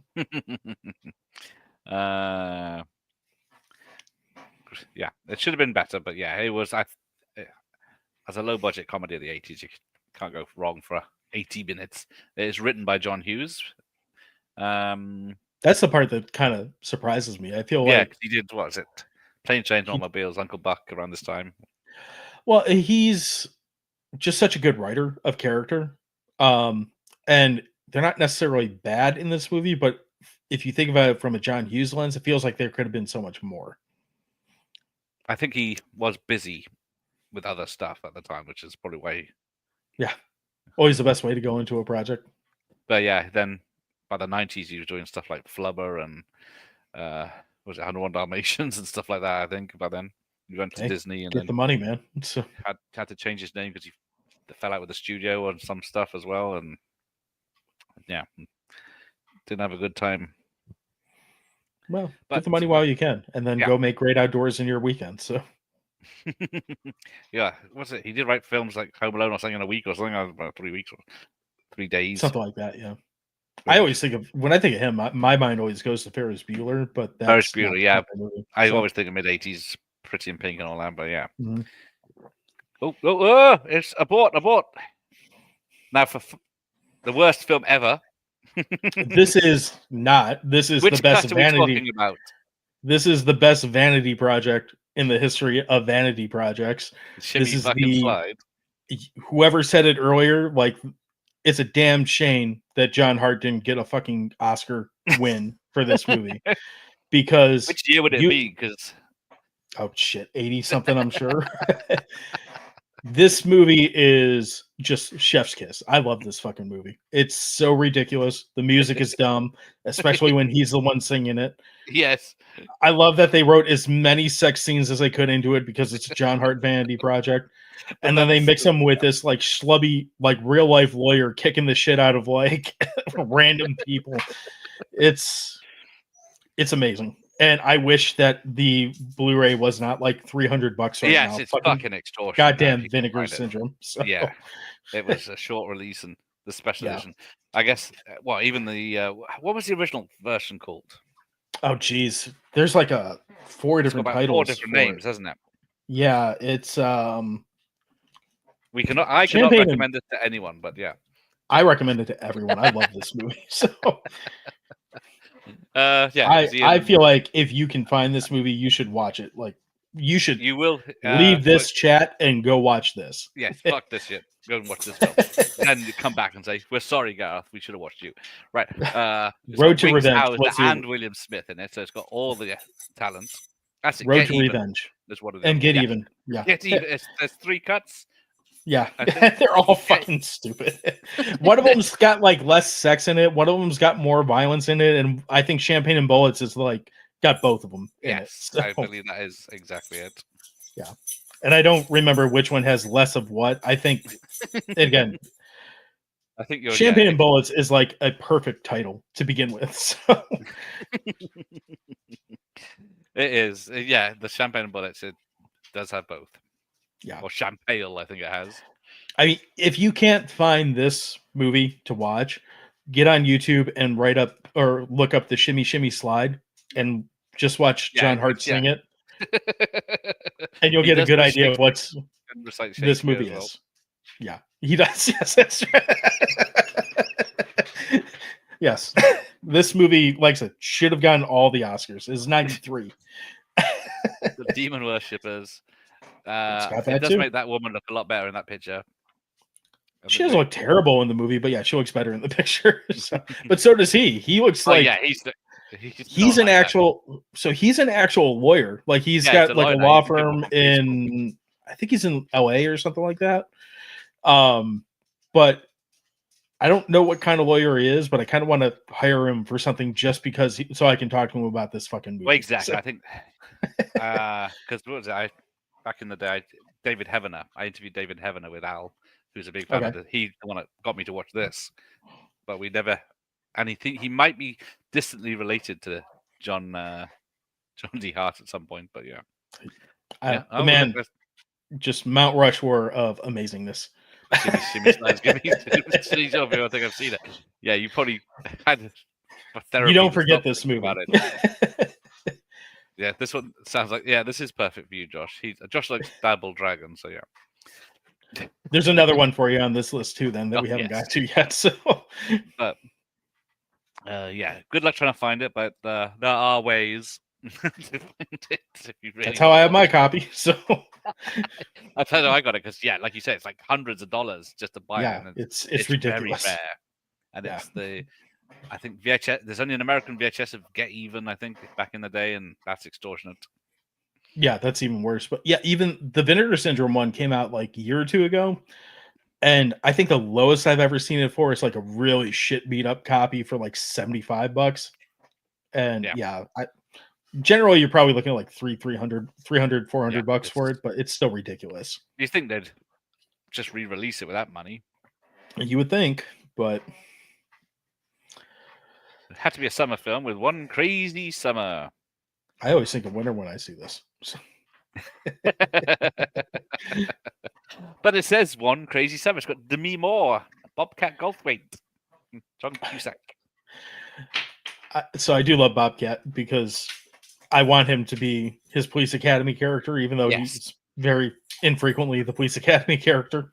But yeah, I haven't watched this in a long time, but I do remember enjoying it. And I do like the cast in this one quite a bit. Like Yes. the three you mentioned, especially. Like I have a super soft spot for Demi Moore. Might be why I like the Substance. I have real like hit and miss on John Cusack Yeah. because he's kind of a goober. But then he does something like Con Air, and I'm like, well, now I like him again. But yeah, he hates that film, though, doesn't he? Oh, yeah, but he's a goober. I don't really care. I know. about his opinions, so- I don't think he's a fan of this film because he didn't like working on this one, but he had to do the second film with the same director, but he didn't like it. And you think, well. I always did- liked him in High Fidelity also, that's and a I've great heard he doesn't like that one. So what the fuck, man? Yeah. What do you But like? He likes his, I'm what was it? Poe. I'm not a That's- big fan of Say Anything, which is like his, Yeah, I'm not a fan supposedly- of that one either. I mean, it's fine, but Yeah. I don't care. And that's like his. I've heard him talk about that one all the time. So maybe if he doesn't like his movies, that's the one you should watch. So So moving right along. Tremors! I mean, Desert this is setting, just fun. Sunshine. What's It's more just summery fun. than that? got Kevin Bacon running around swearing at stuff. It's got Bert. I mean, it's the definitive late night TV movie in a lot of ways. Yeah. Oh, And I bought all 7 of them for some reason, even though I don't really like them after part 2. um, but this movie is just a fun monster movie, and you don't see enough of them, and it's done really well. It is. Because I think it's, where is it? What's her name? From Aliens producer. Gail Ann Hurd, that's it, yeah. Terminator Aliens producer. And I didn't realize that. I should have, but I didn't. no, So so yeah, that's one of the reasons it got made. Ron Underwood. But yeah, and it was a box office bomb, but a massive hit on VHS, which is why we have 7 or 6 sequels. all of which went straight to VHS. Or streaming these days. But yeah, the second one's straight to VHS. It's only got Fred Ward in it, and damn, what's it? Michael Michael Gross. Gross, of course, is in all 7 films. And then yeah, so Fred Ward went out the second one, and then it was just what's his third one? Is that the prequel? I don't remember. I gotta watch them all again. I know the second one's the one where they bring the like flying ones or some shit like that in. Some other There's the Ass Blasters in 2, yeah, so you might be right. Yeah. Maybe it's the 4th one was the prequel that was Maybe. tying into the TV show at the time. Yeah. But I mean, this movie, I'd be interested to. I'd be curious why this bombed. Like, I don't know what it came out against. Maybe that's why it did. What year is this? It was 90? 1990. So I don't know what came out around then. It's PG-13. It's great fun. It would do better on a big screen. It would take advantage of that. So I don't know why this would have bombed unless it was up against. I know this is the wrong year. Unless it was up against like a Jurassic Park or something like that. I don't. Yeah. Does it say what time of year it was released? They wouldn't I have. don't know. Maybe they were aiming for summer, like you say, a big blockbuster got in the way. But damn shame. Because the poster doesn't lie as such, but I mean, it doesn't do a lot, but I mean, if you think about 1990s movies, I don't think it's any better or worse than it's a kind of boring cover or poster, but yeah, it's not the worst thing I've seen. it gives you that idea of what you're seeing: underground monsters attacking people. Here's why it probably bombed. It released on January 19th of 1990. There were no new wide releases, according to Wikipedia, but it debuted at number 5 in the box office behind Born on the 4th of July, Tango and Cash, The War of the Roses, and Internal Affairs. Internal Affairs has been out probably a few weeks. I'm kind of impressed that Internal Affairs went ahead of it. I didn't even know that got a U.S. release. So I think that did quite well because, but yeah, January. That's why VHS. It came out in the summer on VHS. If this came out in like June, like early June or something, I would imagine this could do pretty well. So shenanigans, I'm guessing. Yeah. Another fave, Tremors. I was thinking Tremors is mid-80s, but it's later. Yes, it does have that vibe of 80s, I guess, because it is 90. It probably was made 88, 89, something like that. Oh, part 1 and 2. Yeah, part 1 and 2 are the best because you get the Kevin Bacon replacement in the second one, but yeah. Oh, Mike never cared for it. Okie dokie then. Do the right thing. See, now you're getting all the like actual good movies in here. I'm doing actual proper movies, yeah. Yeah. You a Spike Lee fan as a whole? Not really. Okay. Trying to think. Well, I do know. I usually have seen his films, but at the same time, I probably watch it. But of all of them, I probably like this one. But yeah, it's like just hot in the summer of New York and racial tensions. But it does feel, I don't know. When I think of summer, I think of this, but not necessarily would I watch it. That's fair. Hey, this one's good. It's a really good film, and that usually means I'm not going to go back to it very much. Yes, if it's a good film, you know, with Oscar worthy. Yeah, like I can appreciate it and I like it, but I don't want to like generally watch them repeatedly, which is a weird thing to say. Yeah. But yeah, like I'm just looking at Spike Lee stuff now. Like I liked Inside Man, which is one of his newer ones, and Black Panther that was okay. But he's got a lot of stuff here I just don't care about. Summer Sam was okay. Big. Yeah. Wesley Snipes, and he does have a Tales from the Hood. That was entertaining. So, but Yeah, he's kind of hit and miss, and he seems like a kind of a twat. So I don't know how much you guys see him, but he's on TV a lot here. Oh, So we barely know it. Yeah, we get nothing over here. Well, I you're not don't. missing much. So There you go.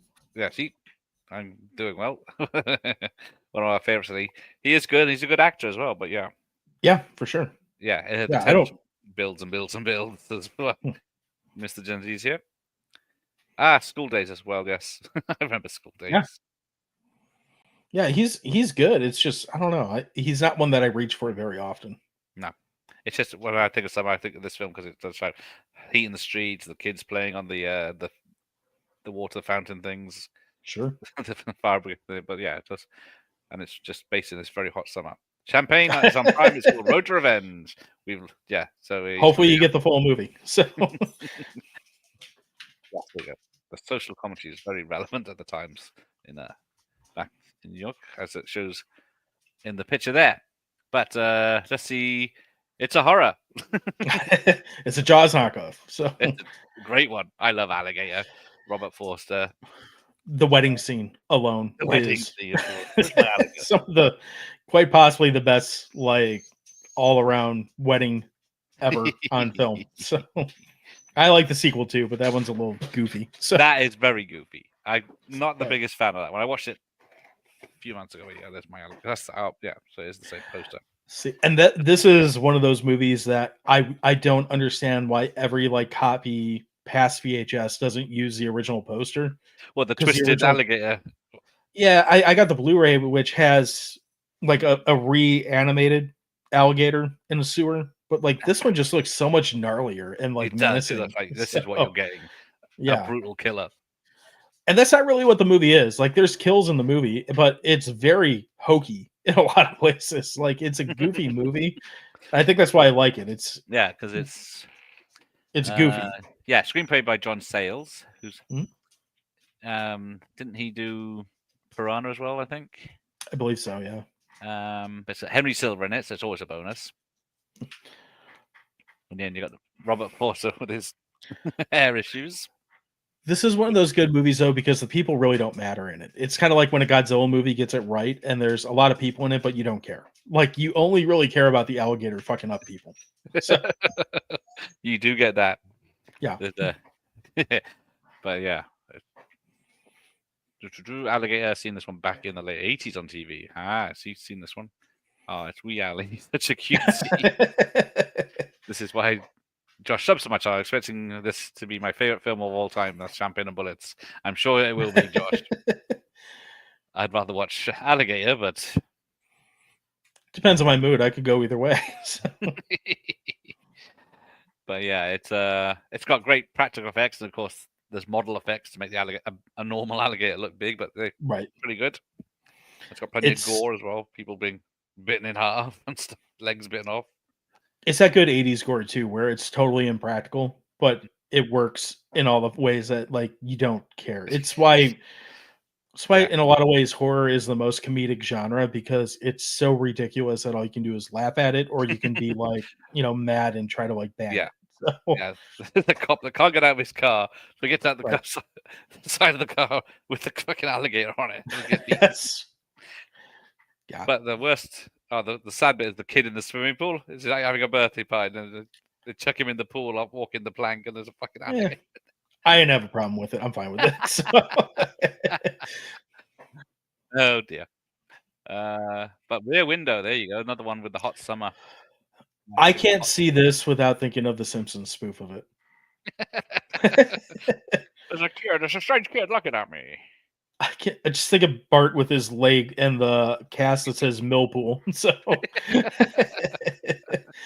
I know a show that spoofed a lot of them, lot of shit, and continues to. That's got to be Yes. one of their better like spoofs that they've It's done. great, So, wasn't it? The whole episode is the spoof, isn't it? yeah, And then of course it was remade with Superman when he was in his wheelchair. I don't think I ever saw the remake. I only saw the original. I think it went straight to video or TV movie. Any good? Oh, Ian's happy now. I've got a quality film on the list. A beautiful crafted movie. What a classic. So yeah, but Ian, it's, are you claiming that Champagne and Bullets is not a quality film? a great film, Rear Window. There you go. See, It's a good suspense thriller, and then you got Raymond Burr might be the killer. I mean, it's Hitchcock when Hitchcock was doing great It was. stuff. And the Like fact the it's whole thing was a set. yeah. They had the back side, and then people were living in it as well at the same time they were making it, just make it easier. Crazy. I remember thinking Hitchcock when I was a kid that he was kind of boring. Like he was one of the first directors I kind of went in that rabbit hole of like trying to figure him out. But going back to it as a dog, I'm like, oh, he does a lot of really good stuff like in here. So Yeah. I definitely appreciate it more now. TV. Yeah, Definitely. I definitely appreciate it more now than when I found it at the video store as a kid. Yeah, that was. I think it's the first film he did after his accident. Yeah, so he still looks a lot like Christopher Reeve. Hitchcock. Right, where are we? We're at 20. Okay. Well, God, we got 30 more to go. So. Yeah, there's a lot of franchises coming up, so all sort of. But yes, you chose Jackass. I have never seen a Jackass film. So I like them all. I like the show. I could have two, They but- are, yeah, they have like I don't know 6 or 7 movies and a whole TV show. Yeah, I wasn't sure how many there were. Here's the thing with them. They're just dumb guys having fun in generally like nice looking areas. So people want to hang out and have fun in the summer, and this is kind of what it looks like they're doing, except they're getting hurt and I'm not. So I like that. So I'm not acting like this is like I'm not sticking up for this the way that I would Champagne and Bullets. It's not that kind of film, but maybe it's a guilty pleasure. I love these fucking movies. So I think I was too old for when the TV show came out. I was not that I wouldn't have tried. I was doing stupid stuff earlier than this, but not filming it, of course. I mean, they are, like I said, they are dumb. I'm not defending them on that aspect, but they are entertaining for what they are, as long as you know what you're getting into, which is just short bits of stunts gone wrong more often than not, and a lot of dick and fart jokes. I could do that. So I think that's my audience. Used to do Jackass stunts with my brother and mates. Yeah, I think that you Very might have missed common. the opening titles when it said, "Please do not copy any of these stunts." Oh, not got to Jackass 4. Seen the first one on extended DVD, and the series is nuts. To coin a phrase. Oh, it's too dumb for Mike and me. Yeah, there you go. that's fair. So totally get it. But yeah, bless them for coming back for this last one because they are a lot older now. Yeah, they brought some young people in, which I mean, I didn't really care about that so much, but that movie had the benefit in hindsight of coming out during all the COVID shit. So just the excuse to watch something and laugh for an hour and a half during all that, I think made me like it a lot more than what it actually was. It was very popular when it came. This one came out, wasn't it? Yeah. Yeah. And like I said, it's fun. It's stupid, but yeah, sometimes we need dumb and stupid. So sometimes we do. But you're not getting hurt. These people are. Right. So then I get Summer Holiday. Have you even heard of Cliff Richard before we even start with this film? I've heard of it. I don't know it though. I haven't seen it. So tell me about it. Standard fare back. It's directed by Herbert Ross, who did and Peter Yates, who I think it's directed by Peter Yates. I can't read it. If I read it, choreography and musical numbers of Herbert Ross, but yes, Cliff Richard was the British Elvis, but clean cut. Okay. He was, and he's had a #1 signal for the last 70 years or something in the charts. Every decade, he's had a #1. Okay. So this is. Have you ever seen a double-decker red bus, the London buses? Yeah. So they go on holiday to France in this London bus, and then pick up ladies for, just a kiss. So it's all very, very tame fun. But this used to be on TV all the time. Of course, it's called Summer Holiday. You heard a bit of the song in the opening titles where we're all going on a summer holiday. No more working for a week or two. But yeah, I can't recommend the film, but it's just a place in my heart for watching it in the summer instead of being outside in the sun. I mean, that's fair. I honestly, I'm looking at this and I have absolutely zero recollection of this. So and that's not a bad thing. So. Made it still to the Americans. But yeah, Summer Holiday is pleasant and iconic in its own way. You see, Ian knows. It has Mike 16 hasn't seen song it. hits. So Holiday on the Buses coming soon. But yes, All right. This is what I like about this. So I'm looking at it on IMDb. You know, it usually has a year it came out, the rating, and like the Right. runtime. The rating on this is approved. I don't even know what that means. So no, I guess what was it? It was. I would imagine it's like a PG or like something I think very. yeah, it's probably a safe. It might be even safer than a PG. It looks pretty innocent, but It is very innocent. yeah. 60s film. So, But yeah, even though there's bikini babes on the front. well, you gotta have a little. That's why I said PG. So Yeah. It's charming, as Ian says. Yes. Okay, back to yours. Major League, of course. yeah. So Major League and Major League Two, these ones kind of go together. This is just summer baseball. Those two things go together, and I'm a baseball fan. I'm wearing a baseball shirt, obviously. So I mean, I enjoy it. It's the only sport I like in summer, and these movies are kind of slapsticky, kind of goofy. It's got Charlie Sheen, but Yeah. they're enjoyable for what they are. The third one is utter trash, but the first two are pretty fun and Yeah. easy ones. I usually put on at the beginning of summer, almost every Yeah. year. They're great. They're still shitty, but It's wow, little bit. thing. a But, little goofy. I do like and- Randy Quaid in them, which I Yeah. get shit for now because he's weird, but I like him. So yeah, I love them. For some reason I saw the first one, but 2 and 3 didn't really. I don't know if they didn't come to the UK or didn't come to my video shop or something, but I didn't get to see them till years later.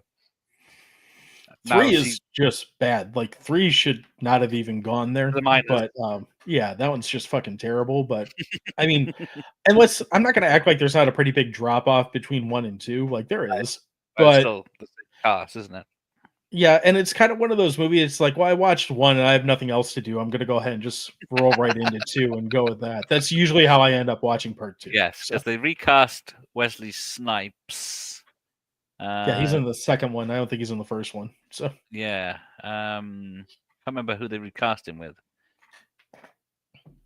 It's not appearing, but yeah, Dennis Hayburn turns up again. And then Omar Epps, there he is. He's on the baseball card on the front. Yeah, so they replaced Wesley Snipes with Omar Epps. Now, was it Dennis Hayburn also did another baseball film in the early 90s with Tom Selleck? Oh shit. Can't think of it now. Yeah, I'm not a big fan of that one. I can't No, remember it's not what good. it's called. So It's you think it's supposed to be a comedy, but it's not really. yeah, and Mr. truthfully, Baseball. like that's it. And yeah, I don't care for it. I mean, baseball movies are kind of not great. Like there's aside from these two, the only other one I can think of that I actually like was Moneyball, but that doesn't really Moneyball. feel like a Yeah, it's season not or about anything. It's just a the game, decent it's about movie. the back end, isn't it? Yeah. I'm thinking For the Love of the Game with Costner, isn't there? Yeah, it's boring. So not Raging Bull Durham again with isn't that Costner as well? yeah, it's the Field of original Bad Dreams. News Bears. So yeah, there's not a ton of them, but this one's fun. So Yeah. It's really lighthearted. fun. You don't need to know base. I know nothing about playing baseball, but I love Sure. this film. And that's usually a good thing for a movie. So Now, see, you say is it a summer game baseball, or is yeah. it an all-round year game? Well, it's covered year round because that's what 2025 is, but it generally goes from late April to and runs the World Series The usually American is like series. late October.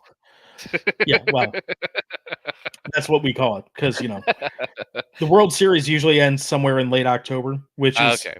admittedly stupid because there's a lot of games where you'll see like snowflakes and stuff and whatnot, which shouldn't be happening. But yeah, it's considered a summer sport. Okay. So Because in the UK we have summer, well, spring, summer. I think is, summer is cricket and tennis, and then football's over, and then autumn and winter is what football starts up again, and rugby but yeah, they make I was way. watching rugby before I came on here. So Oh, there you go. I'm a fan of women's rugby. Those chicks are insane and I enjoy it. I'm a fan of American football, ladies American football, the lingerie one. Do they still do that? I haven't seen I that don't think so. like up in a while. I was a fan of that too. So That's a sport. No padding. Who needs it? So, Let's see what's next. Now, do you know the Confessions series? I don't. I like the cover. I'm sold. So I saw that, and have you seen Down and Dirty Duck? Because that's what the cover reminds me of, except Oh. no ducks. And I don't know if this is an animated film or not. No. Which Down and Dirty Duck is, but Okay. it's terrible. Like, don't watch it. I can tell you without seeing this, I would rather watch this than Down and Dirty Duck again. So This is a 70s sex comedy. There are perfect. 4 of them. He's a driving instructor, pop performer, and something else. I forgot what it is. But yeah, this is the American poster because he's not a summer camp counselor. It's I can't remember what I've seen this so many times now. This poster when I was going through it, I forgot what the original name is. Someone will tell me. But yeah, so basically, it's young lad gets up to mischief and is banging lots of chicks, and they're all fully As you nude do. in these films. You see everything. But it's Hell like, yeah. and they showed these in the cinema and everything back in the UK, which is really weird to me that these, and a lot of the actresses that played the young women in this naked went on to be serious actresses in like the 80s and 90s as well. Hey, it sounds pretty good to me. I would watch But it. yeah, So, if you like attractive young ladies in the nude from the 70s, then you're in for a real treat. Ah, that's it. Window Cleaner was the 4th one. okay. And it So is the only one he's seen. But yeah, this one I remember back in the day. But it's I'm one of gonna those have to things I track grew up that with. one down. I'm all for summer nudity. So But it's British summer camp. Well, it says summer camp counselor, but it's a holiday camp for families more than anything. So it's like caravans and chalets and stuff where people stay and then have bingo nights and discos as evening entertainment. I'm kind of confused by this poster just because of the logistics of it all and his like shifty face, but that doesn't really deter me from wanting to watch it. So I say, yeah, watch the trailers first to give you an idea because some of them are probably restricted trailers. I don't Yeah. know. I'm kind of like you. I don't really do the trailers. I just Well, I kind of guess, jump yeah. in and It hope doesn't for the really spoil it. best. It's just So like a series of whoa and then bra snapping off or something like that. Or Yeah. he's usually got like 3 women on the go and he's trying to hide one of them in a room and one of them comes in and then another one will come in and say, who's this? And then chaos. And then there's stuff like he starts shagging a woman in the and then was it laundry detergent falls on them and then the whole room just turns into bubbles. So that's the level we're going with there. I'm all for it. Yeah, working class holidays. Yeah, for the scum. I have been to Butlins once, but it wasn't fun.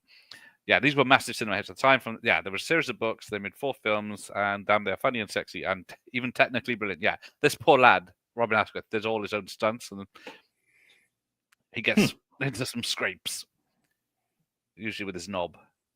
Yeah, these are the adult carry-on films. Yes. So, have you ever heard of carry-on films? I don't think I have. Oh, So we'll come into that in a minute. So we'll talk about okay. that Well, good. next. After we've done Point Break. So this isn't necessarily summer, but it feels like summer because It it's does got feel like a surfing summer and film. bank robberies. I mean, what else do you need? It's got Patrick Swayze being like hot as hell.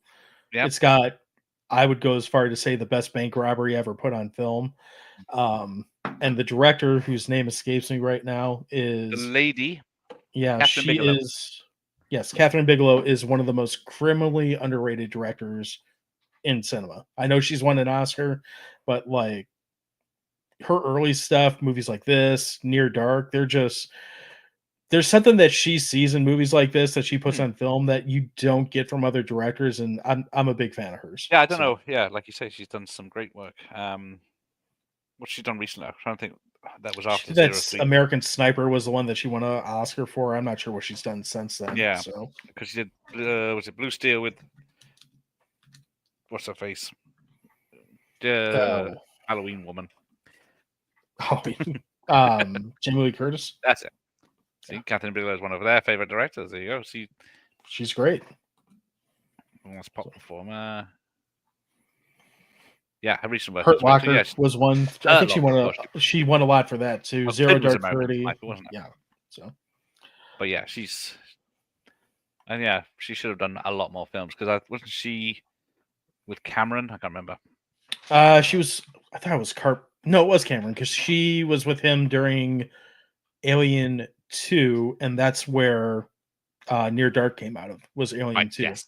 And that's why you see basically the same cast The because same they cast just as Lance yeah, they Henriksen, just they just let her borrow them for that movie, essentially. So, exactly. but and I'm sure this isn't right, but I'm sure she's kind of under the radar because she's a woman, which is incredibly dumb. Like that shouldn't matter because it No. doesn't matter. But I do think she's one of the most underappreciated American directors that's out there right now. So Well, it's the same as what Galen Hurd, as we mentioned earlier. She's a producer, and she's. Mhm. If you see her list of films, you'd say, "I love all her films," but yeah, you wouldn't recognize her. right, and she's it's a just- damn shame because you know that's the reason why is because of some misogynistic bullshit or whatever. But it's what it is apparently. So What? A woman here? No. yeah, can't have any of that shit. We're talking about Patrick Swayze with his shirt off and surfing, so, and Well, another Gary Busey. another Gary guys. Busey. Two. So there's one more coming. So Hang on, what's it cast? Let me just make a note of this. What she's up to. There you go. Yeah, Busey was a good guy. Yeah, what the fuck? And still dies. Spoilers, yes. yeah, Near it Dark happens. is So. wonderful. 12 movies she's directed and an episode of Wild Palms. There you go. I am a FBI agent. But yeah, because Patrick Swayze doing the jump from the plane on camera as well, and when he wasn't supposed to as well. Kind of love that about him though, that he is just gonna F you, I'm doing it type Yeah. attitude about it. So Yeah. But he was cool. Even in Ghost and Dirty Dancing. Chick flicks technically, but he made them great. well, he'll show up again on this list too. So Now it's halfway through. Did you want to take a break or do you want to carry on? you know what? I'm almost out of beer and water, and I could take a I'm leak. out. So let's take a couple breaks. All right, we'll take a couple of minutes. minutes, people. I'll play a trailer for you, and then we'll be right back with where's my trailers? I I'm don't on the know. wrong list. Right, there we go. So you got 2 minutes 34 seconds. All right. I do at least.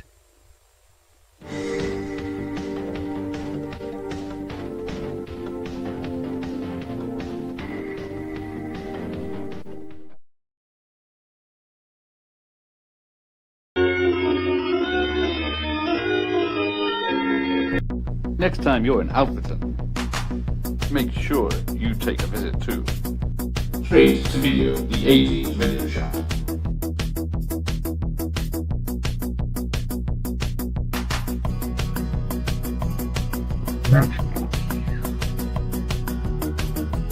The widest selection, the latest gaming systems, the newest film releases.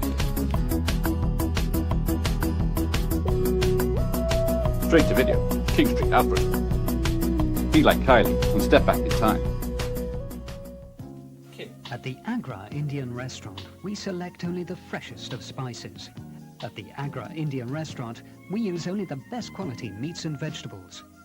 We at the Agra bring you the very best of Indian cuisine. For that special functional wedding, the Agra Indian restaurant has excellent banqueting facilities. Experience a warm welcome and authentic Indian cuisine in luxurious surroundings, only at the Agra Indian restaurant.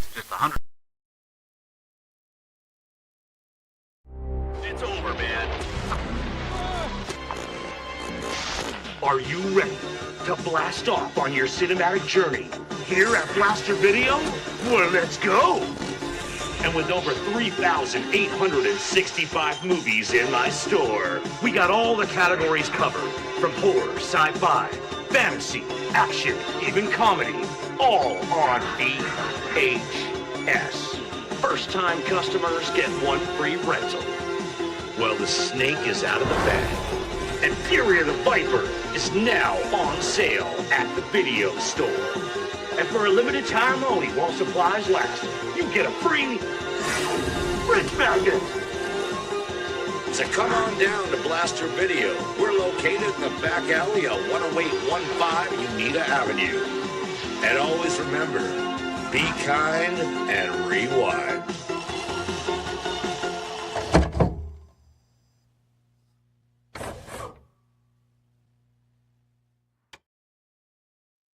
Here we go.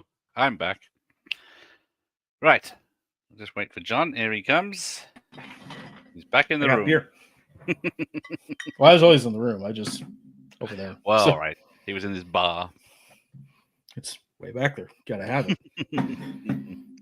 It's the whole reason to buy a house is they have a bar in it, right? Well, I don't know. We've tried once but to get one of those like half circle ones set up, but never bothered. Right. So, holiday on the buses. Okay, so I saw the poster for this and I'm incredibly interested, but I haven't seen it. So If Gen Z saw this, they'd be in up in arms. They'd cancel it straight away. that's all the more reason that I want to watch it. It So, is.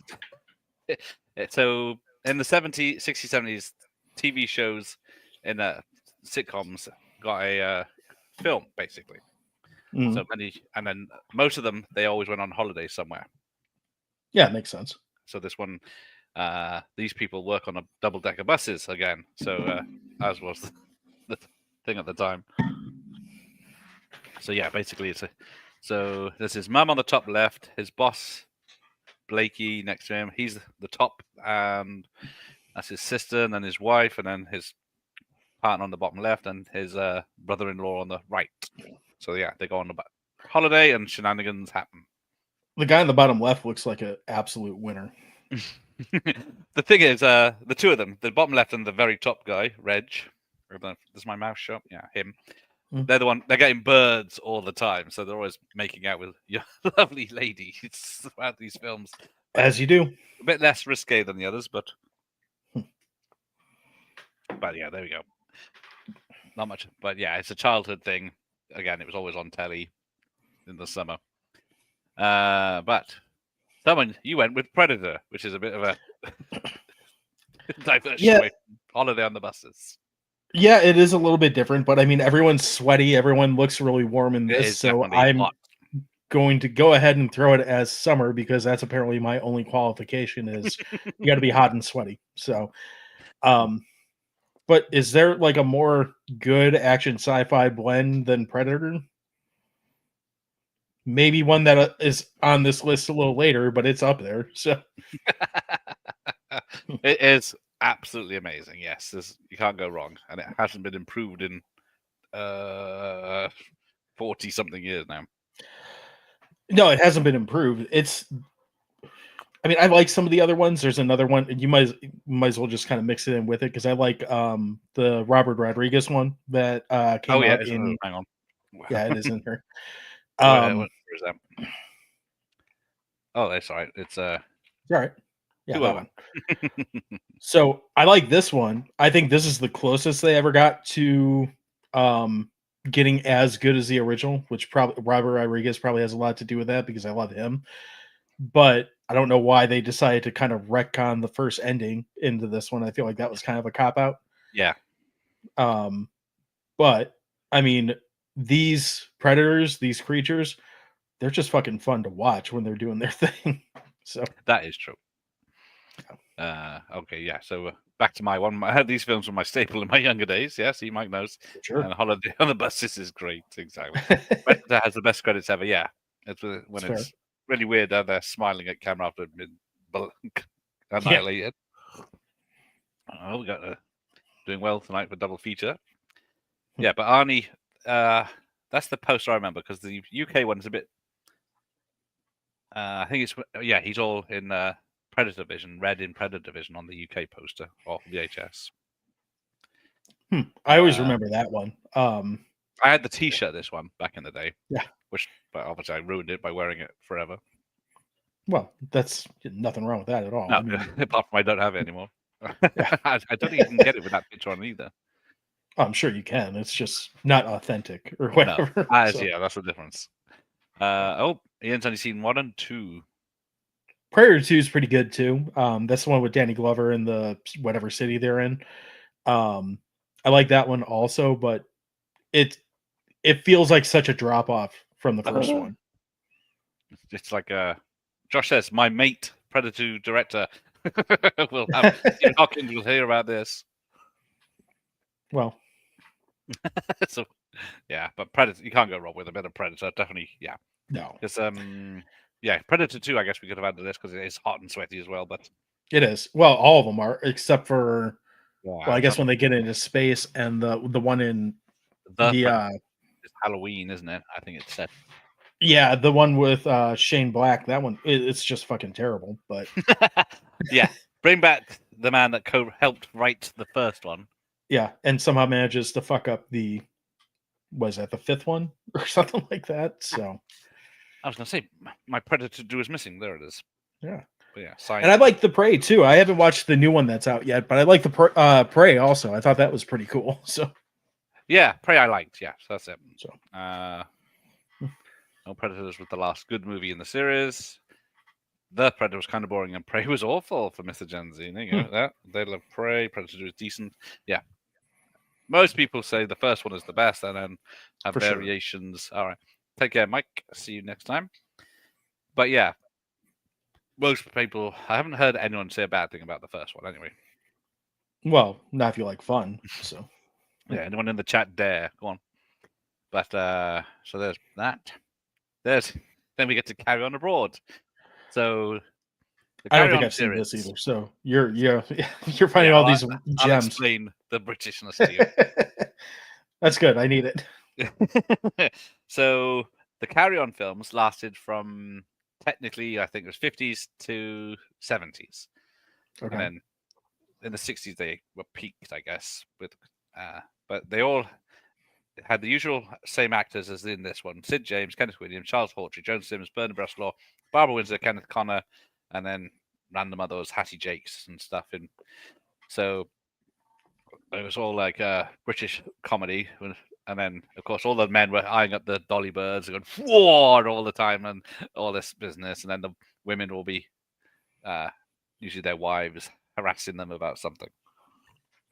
So I mean, there that was a makes series sense. of films that like they've done Carry On Nurse, Carry On Doctor, Carry On Abroad, Carry On Convenience, Carry On Up the Khyber, and all sorts of situations they get in. All different characters each time, but just same actors. And then yeah, this one is Carry On Abroad, where they go abroad from Britain to Spain, but of course they filmed it in like a car park in London. So they put some sand Nothing in wrong the with car that. park and built a fake hotel outside for this. And of course, they get to this hotel and it's half finished. It's still being built. So they have to stay in rooms and then doors break. There's no glass in the windows. So you just step outside through the door and stuff like that. Is this one of those Spains where it's like comically obvious that it's actually London in a parking lot with sand? Yes. And what? Okay, I'm a fan. I'm always a fan of that. So Yeah. They didn't even try because they got such tiny budgets for this thing. yeah, Most I'm films all back then were for Spain. yeah, I'm all for like painfully obvious. Like that's not where you're saying it is. Takes in movies. So, It's 'cause, yeah, most of it's just like a shot of the hotel front, some sand outside, and it's a bit of sunshine they were you got lucky like to catch on that Big day. Ben in the background or something. So It's not that bad. It's not like the hills of Vancouver in Friday the 13th or yeah, whatever right, it is. Part 8. But yes, Abroad is one of the best. Just one of the funny ones for me. But have you seen any Hammer horror films? Oh yeah, a bunch of them. So Well, they did Carry my On favorite Screaming. Dracula is the Oh, well, there you go. by far. So So yeah, there's a film called Carry On Screaming, which they did, which is okay, a spoof of Hammer films at the time. I don't think I've They were seen made that one, pretty much but around the I same would watch area. it. So. You'll probably recognize places.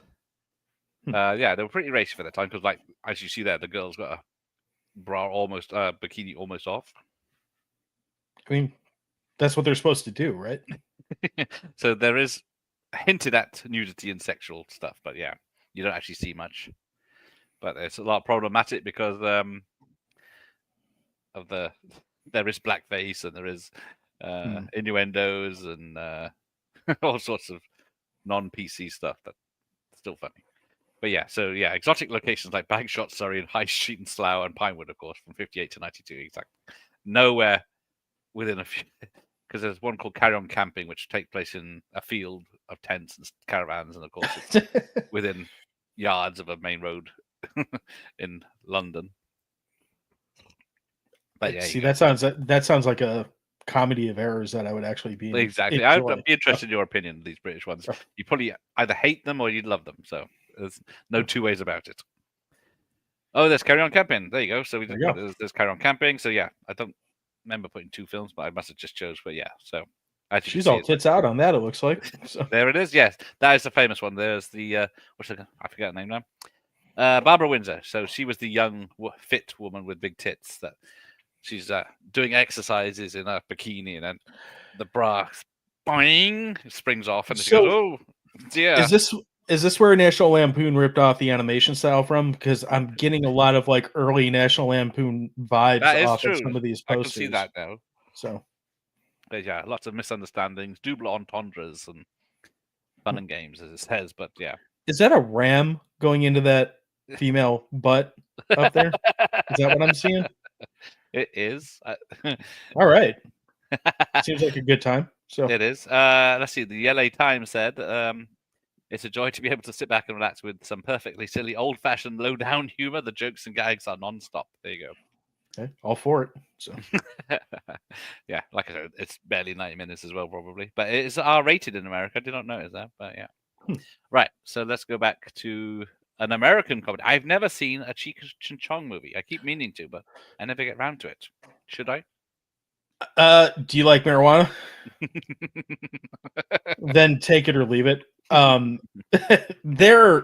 This one is probably in my opinion, the most movie out of them. Like it's got the Right. most that happens in it. So it's I do like all of them, but this one has the most story and the most like line of events that go on from start to finish in the movie. Right. It's the one with Cheech and the tutu playing, all the loud music and shit. I think this is the one with him singing the Mexican American song, which is really funny, even if it's really un-PC. Should you watch them? I guess I would say try this one. Okay, If you like this do I one, need to watch them in then any go. particular order, or are they just No. random? There's No, you don't. commitments. Yeah. Okay. I don't even know what order they actually go in. But yeah, I would say watch this one. And if you like this one, then maybe go in like Nice Dreams is pretty good. Next Movie is pretty good. Right. And I think it's the Corsican Twins is Oh pretty yeah, I've good. heard of that one. Yeah. But as a whole, like they're kind of the same jokes recycled movie to movie. So they're pretty fun if you like to be kind of fucked up and just kind of sit there and chuckle at something. That's where I tend to like them. But if you're just like not into that kind of humor, I could see it turning off people pretty easily too. Okay. So Because which is there one where they go to Amsterdam? I'm sure there is. I can't remember which one it is though. So I can't remember either. yeah. But I will give them a go because I do like Cheech. But what's Tommy Chong done apart from being Raw Dawn's dad?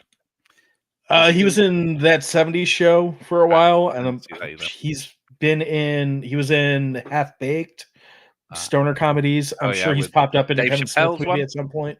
Yeah, he's in Dave Chappelle's in Half Baked. He's done a lot of like bit parts where he pops up as basically as Chong. He's the stoner guy. All right. He's got a really good stand-in that looks just like him in Friday the 13th Part 3. It's like Discount Chong. I have seen the references and mentions in other films and stuff, but yeah.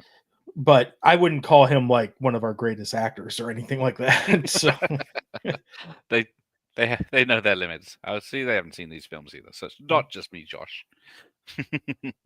Well. Alrighty, Body Heat. If they're one hot and steamy, and it's hot summer. It says it in the description there. This one looks really familiar, but I can't remember if I've seen this. I must admit, I haven't seen it for a very long time. It's got Richard Crenna in it again. Lawrence Kasdan wrote and directed, but all I remember is it's a lot of hot, sweaty, naked Kathleen Turner in it. Sounds pretty good. Peak Kathleen Turner as well. Oh, you got William Hurt. Yeah, like you were saying. It's probably a good film, but yeah, prime Turner, as Michael Myers says. Yeah, there you go. Oh, it's got Mickey Rourke. Yeah, okay. It's probably a good thriller, but I think I was confused. Marines twice. I think it's one of those. She wants him to kill her husband or something. Oh, that makes sense. I don't think I've seen this. Looking at this online here, I don't remember enough of this. I do remember that poster though, for sure. Then let's see. I'm doing well. A great film. Cheech was he was there. If you find something cheaper, Yes, he fuck is. it. Yes, he is. Yeah, he's got 3 roles in that film, hasn't he? Yes, he does. That's it. Cultural exchange. I'll give you Carry On films, and you give me Cheech and Chong films, and we'll see what they're There we like. go. And get back to each other. Right. They Live, of course. So Now, this one almost like goes past season. This is like the most classic movie to me that's how somehow has become. It's kind of like Idiocracy that's become way too relevant for what it was originally supposed to be. But I love how punk rock this movie is. I love how Carpenter Yes. held off on releasing it till the election just to kind of make his point. And so I'm a big fan of wrestlers in film, even though Right. that's usually a recipe for disaster. I think that's what I like about it. Hey, I won't have anything said about 13 rounds. Yeah, that's fair. I said usually, not always. I have seen what No Holds Barred. That's pretty rough, but also entertaining. Roddy Piper holds his own in this movie. Like they do a good job of not having him do anything that he's not capable of doing, which is good. Keith David's awesome in this movie, Yeah. and just there's something about when Carpenter makes this kind of film, and you can say this about all the films of his that are heralded. He's just got this like grimy, like entirely like Carpenter fingerprint on it that is really cool. And this one is one of those that sticks out for me. Yeah. So Yeah, I love it. I saw it on VHS back in the day because I was too young to see it in the cinema. But around the same time, I saw this and Prince of Darkness. I think. Yeah. another good one of his. So. Yeah. But yeah, it's a great film. Let's see. They love another fun one. They Live, by the best director of all time. He had a hell of an 80s, didn't he? Could totally Yes. argue that. I could see that. Slow burn Carpenter movie, yeah. More relevant now than it ever was as well. So yeah, I didn't know Roddy was a wrestler back in the, so I didn't follow wrestling.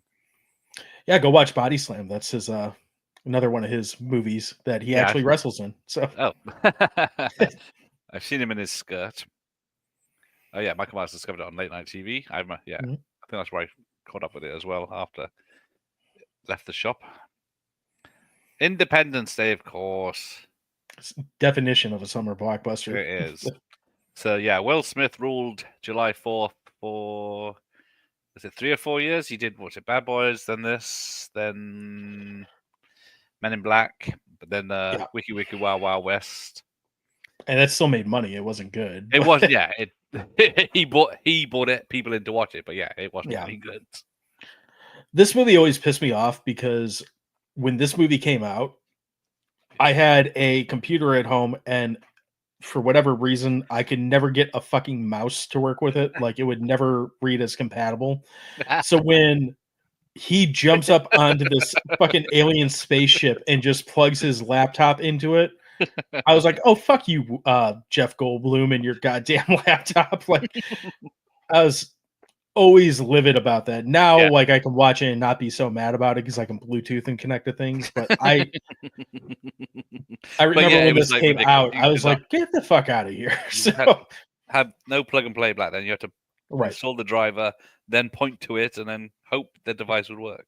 Yeah, and this one, he just like somehow ends up on an alien mothership and just like USB drives. I'll just plug this in. Right.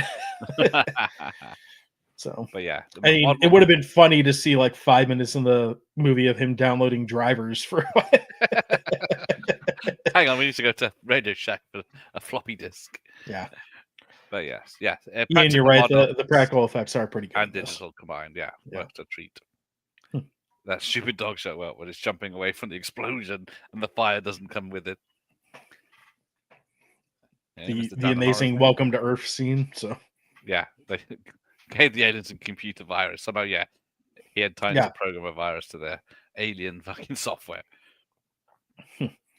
Yeah, I always found that even when it came out, I was like, "What the fuck is this?" But it's a popcorn movie. I mean, like I said it earlier, like you have to decide how much shit you want to put. Like, just say whatever to.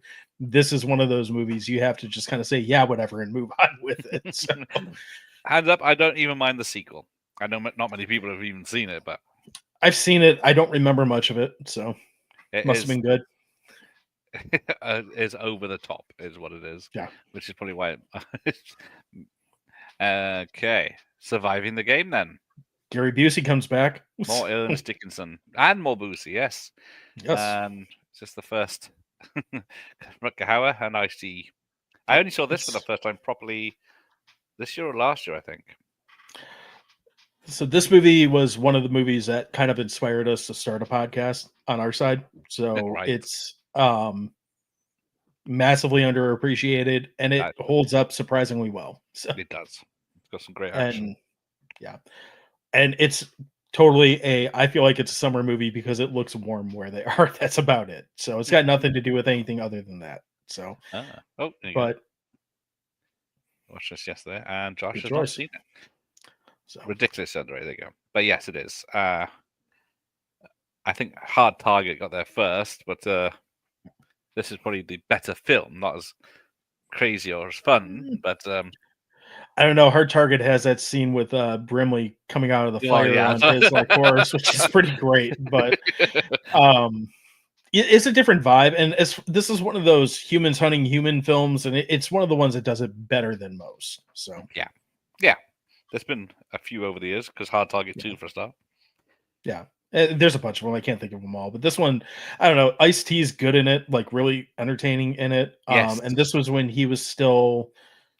I don't remember if this is his first or second movie. It's early in his acting career. Yeah, Breaking and Breaking 2. Yeah, well, there's those, and But he was only singer in those. So. Yeah, well, those were better when the girl from Ninja 3 was doing ninja stuff, but whatever. That's a different conversation.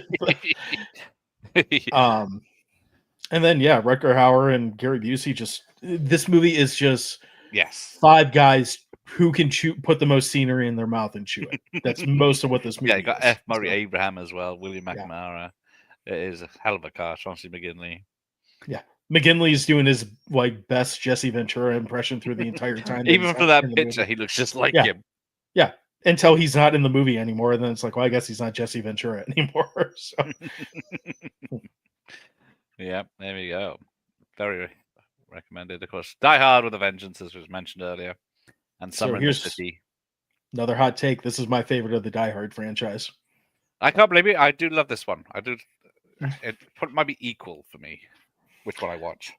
The buddy story between him and Sam is what puts it over the top for me. I like him having that foil there. So they're third films together, but this is the first they've acted together. Yeah, and this one, I don't know. It feels like I shouldn't say it moves quicker. Like I think 2 is kind of a letdown in comparison to what bookends it. Like 1 is fantastic, but I like that they kind of got over some of the dumb shit. Like, okay, they gave him shoes and they let him keep them through the whole movie. You know, all that type of stuff. I love that he's fighting off a hangover through the whole movie. Yes. And the scene when they shoot Bruce Willis out of the sewer drain and just I don't know why I laugh my ass off every time I see it. I know it's coming and I still laugh at it. It is great. But yeah, it filmed in New York, which is a bonus. I know probably some of the scenes were outside, but yeah, expensive. It went on, but yeah, they filmed in all the districts they were supposed to be in. Yeah, this is, as far as action movies go, this is way up there for me. So yeah, the days on the plane seems silly now on the second one. Yeah, for sure. This is a fun one. Yeah, their relationship. That's why they. I'm trying to think what they did later on. Did they? Well, they did Pulp Fiction after this. Yeah, and then was that Unbreakable. Yeah. Yep. And stuff like that. Yeah. They're not really like Unbreakable. They are, but they're not really like acting against each other in Pulp Fiction. I don't even know if they have a scene together in. I was just trying to think. Do they actually meet in the film? I don't think they do. They might, but if they do, they don't really do a whole lot together. So. But yeah. And the last Die Hard movie that wasn't a fan fiction. But yes, it was a. I do like the fourth one. Like it's okay, but I get what you're saying. I do. There is only 4 technically. Yeah, the Russia one is just fucking terrible. So how do you fuck up a Die Hard? You send him to Russia and have Bruce Willis not be the main character. Yeah, his son is. Yeah. But then we get the Warriors. This is So a again, weird film. it is a weird film, but it looks hot and grimy. I absolutely love big cities when they're depicted like in the 70s, 80s, and even Yeah, early me too. 90s, where everything just looks like it's covered in garbage and filth. And It's like this Escape is from like, New York. yeah, this is like the definitive, like everything is filthy and everyone is going to kill you type movie. Yes. And I also love how much like effort they put into giving all these different gangs their like gang clothes or little outfits that they wear. Yes. It's like, It's ridiculous, and I looking fucking back, love it's it. So, ridiculous, but yeah. when it came out, it was the coolest thing you'd ever seen. Like You got Dexter's dad in there running around, and you know, yes. so Yeah, it's got no cast this year. Directed by Walter Hill. yeah. Based The only on a guys that novel. are really in it, and I don't even know. There, like I said, there's James James Renner or whatever, That's it, Dexter's James Renner. dad, and the dude from Commando that he throws over the cliff is in this, Yeah, and that's about all that I Sully. really I'm remember. trying to think of the actors now. Yeah. Sully. Yes, the director's cut for some reason has the random animation bits that really take you out. Wow, they do Yeah. me. Yeah, I could do without the animations too. Yeah. So Gambit's here. Good evening. Yeah, old school vintage movies. Yeah, I'm trying to think. What's the newest film on this list? Do you think, is there any this millennium? I don't think there is. Probably. Well, Jackass Forever came out in Okay, Jackass Forever. I guess so 2009 for us. The For Friday the- the yeah. 13th remake. yeah, there's that. But yeah, by the look of it, they're all 80s and 90s. Apart Yeah, from my for the old most part. 70s and 60s ones I built up. But yeah, it's like That makes sense though. Like I think a lot of times when you associate something with like a season or with a time of year or whatever, yeah, you're gonna go back to what you grew up watching at that time. So like we're all adults now. Like we have to go to fucking work. So you don't really associate what you yeah. see I'm now indoors with all like day what, when the sun's out. I yeah, can't go like and play. now like a movie is mostly just like an excuse to ignore reality. Like it's I don't know. It makes sense to me. Like, and it'd be interesting if there was someone who was like 20 years younger than either of us, what they would be saying. So Yeah, it's gonna be interesting what they go. Because my son doesn't watch films. He's 11 now. He doesn't watch films. He's seen the He'll Mario get there. movie a few times, Sonic movies a few times, The and Dennis Hopper one or the new one? we did watch that quite a long time ago. But yeah, he's not interested in that one. He should be. So it's not Yeah. good, but he should No. be. So He doesn't. Yeah, he's the YouTube generation. yeah. Shorts Meatballs. and reels. Here we go. But Meatballs, I did think about Ernest Goes to Camp. But, This one's a little more fun, a little less. yeah. Ernest didn't get fun until he had like a troll from Killer Clowns from Outer Space chasing him around. reused So, models. yeah. This one's fun though. If I remember right, is this the first movie with the glory hole scene in it, or am I thinking of a different? I'm thinking of Porky's. Different movie. I'm sorry. It's Meatballs is the lesser Porky's, as Mike Yeah, says. for sure. Yeah, it's a bit more PG. I think I don't remember any nudity. Yeah, like I said, I'm confusing it with Porky's. That's my fault. But it's entertaining. It's a good movie. So There are four. it's a summer all-around camp dates. movie, but funny instead of murdery. So Yeah, it's more of a SNL skits of a summer Yeah. camp, isn't it? They're all connected Yeah. together. well, it's got Bill Murray and it has to. And it's Bill And in Murray this era, it has to ad-libbing. have that. Yeah. So But yes, it is a good fun. But yeah, another camp film. Mhm. But with lovely ladies. yeah, there's nothing wrong with that movie. So it's entertaining. It's kind of like Great Outdoors that it's easy to put on and just Yeah, kind of have on. yeah. So You want to feel like summer if it's winter, put that on. yeah, for sure. But Repo Man as well, you've gone for. So not a horror movie this time. No. But People a very know, but yeah, but not in a horror way. It's a sci-fi way. So this is another movie I feel is really underappreciated. I think because it's got a Brat Pack kid in it, people kind of look over it. But Yes. this movie goes hard as shit in it too. It's got a killer soundtrack on it, and it's kind of a weird idea, but it plays really well. And it's one of those like 80s movies where it feels like the director was kind of figuring something out, and it has warts in it for sure. But it's a fun movie that's just got this like gnarliness to it that I dig. So you're never sure what's going on. never completely no. It's kind of like the trunk is like the briefcase in Pulp Fiction, but green Yeah. instead of gold. So It's not like Tarantino would borrow something. No, never. Not like his entire career. I like Tarantino, but let's be realistic. Like every idea that he's put into film is like something that's been done before. It's just got his paint on it. So Oh, I've only seen some of it, but I've heard good things, says Ian. It is worth checking out. Indeed. I think there was Repo Men and Repo Girl as well, but Repo Men was the one with oh, that was unrelated, wasn't it? It was yeah, it was the one with the shit. British dude. yeah, I'm trying to think of his name now. It's in the Sherlock Holmes movies, dude. Judd Law? No. Jude Law. Jude Law. Yes. Jude Law. That's it. Yeah. Repo Girl is made by Alex Cox, but it's a it's Jude Law everyone's showing us. Yeah. That one the Jude Law one was like just okay, and I never saw Repo Girl, so there you go. Amen to John. Someone shares his ideas on Tarantino. Yeah. Again, I like him, but he does borrow everything from somewhere. So yeah, music, everything. Yeah, for sure. Score. Nothing's safe. Weekend at Bernie's. Look at that. It's got Sandancy on the poster. I mean, it's just a fun movie. It's It's got from a the dead director of guy, First Blood. and what's that? It's from the director of First Blood. Okay, sure. I I didn't realize that.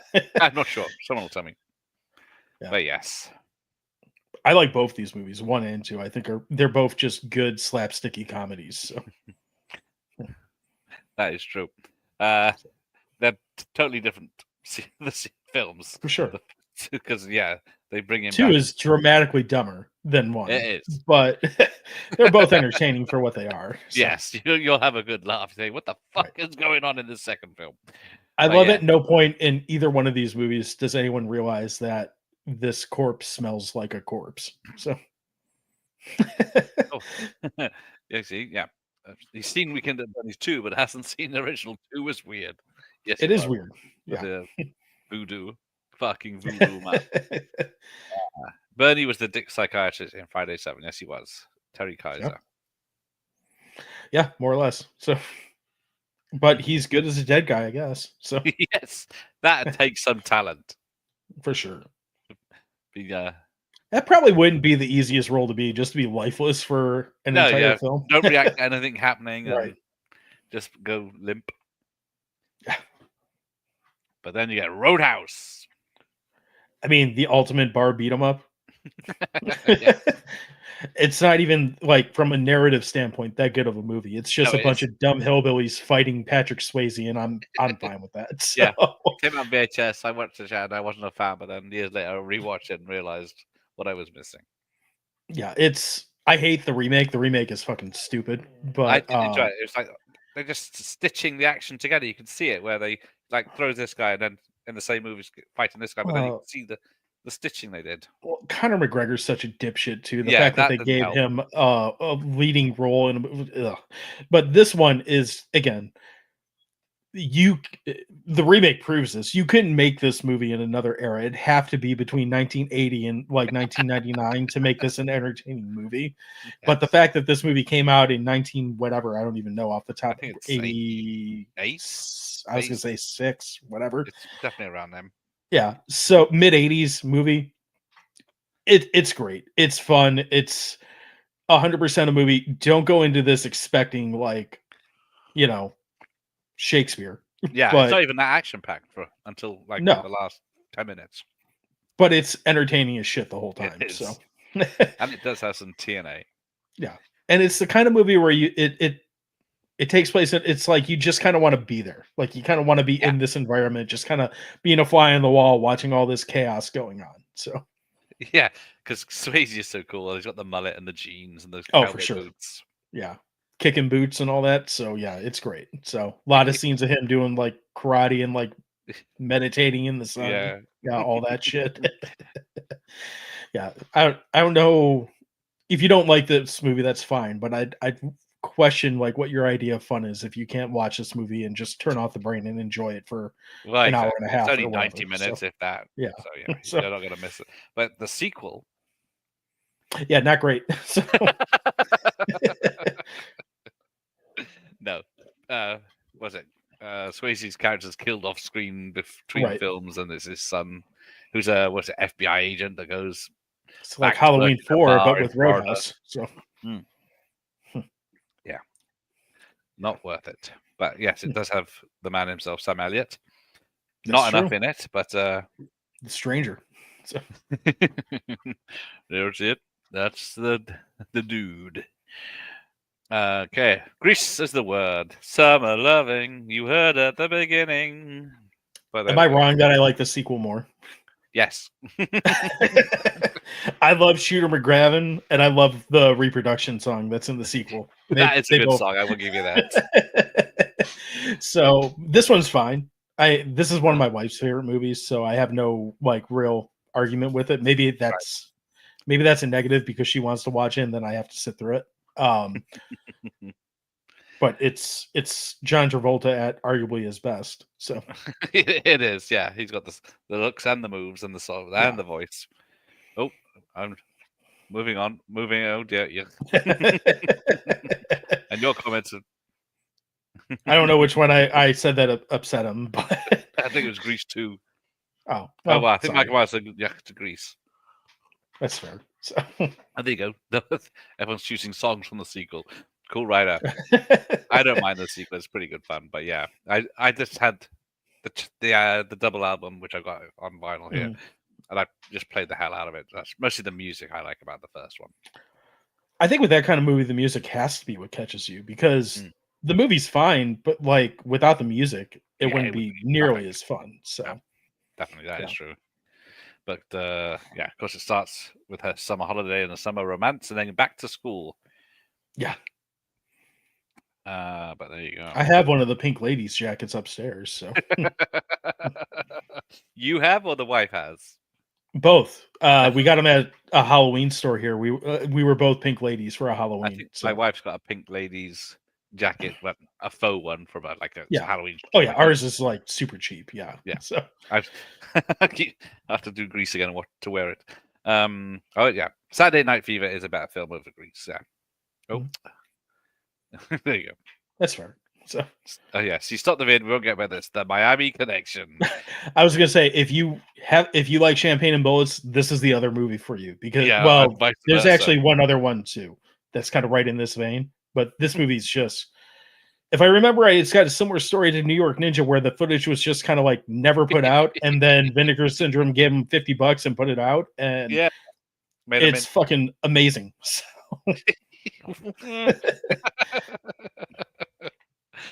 it's trash cinema at its most entertaining. So it's people had a mission to make a film, an action film from the 80s, and they did with ninjas and rock guitars and a band.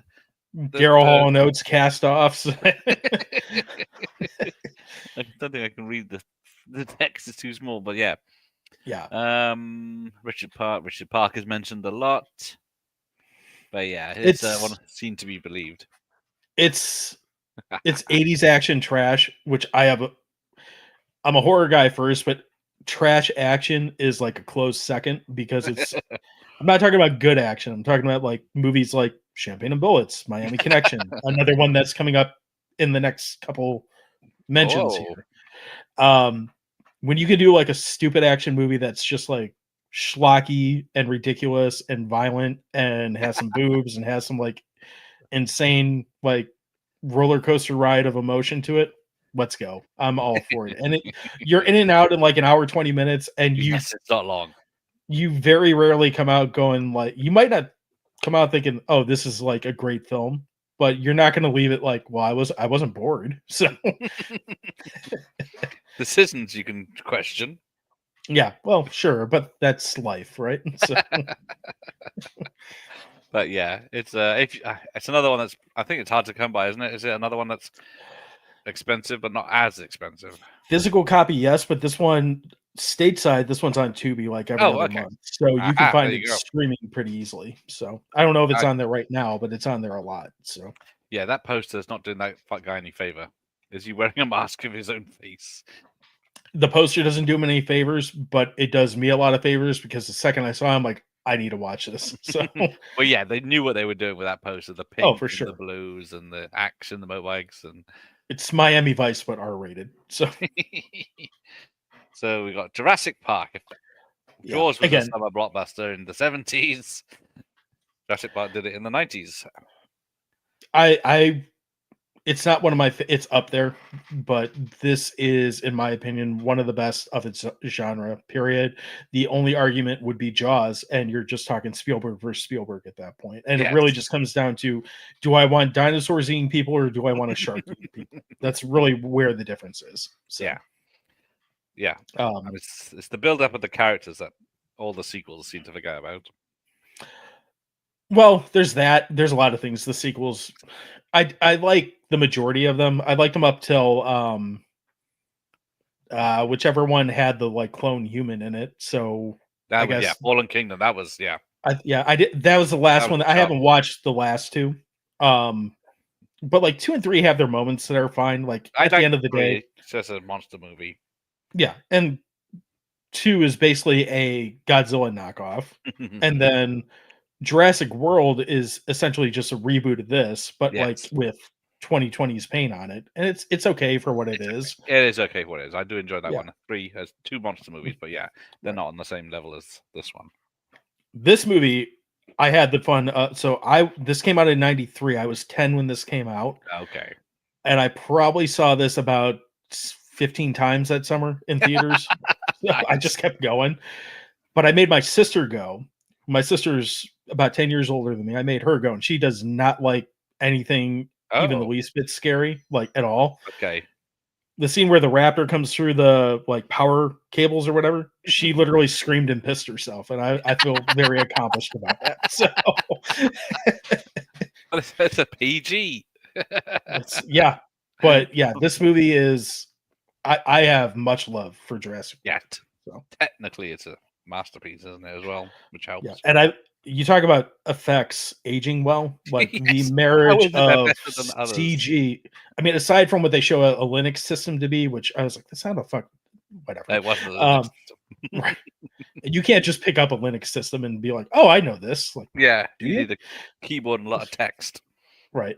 But regardless, that scene aside, this movie just holds up flawlessly. So Yeah. Yeah, I saw it midnight showing back in the day. Bought tickets in advance. So yeah. Couldn't wait to whenever see it. we still go see it when they re-release it. We saw it at a IMAX, like a giant IMAX, like one of the like Nice. actual IMAX ones, which I think it was like $30 a ticket to go. I was like, I don't care. I want to see this on that screen. Like that's gonna be fucking cool. So yeah, it's definitely worth every penny that I've pumped into giving this movie money back. So Yeah. So Michael Crichton did his most of the screenplay and John Williams music. You got Phil Tippett doing special effects and Jeff Dean Goldblum making his first Dundee is appearance on this second appearance. cinematography. Yep. So, So yeah, it's all there.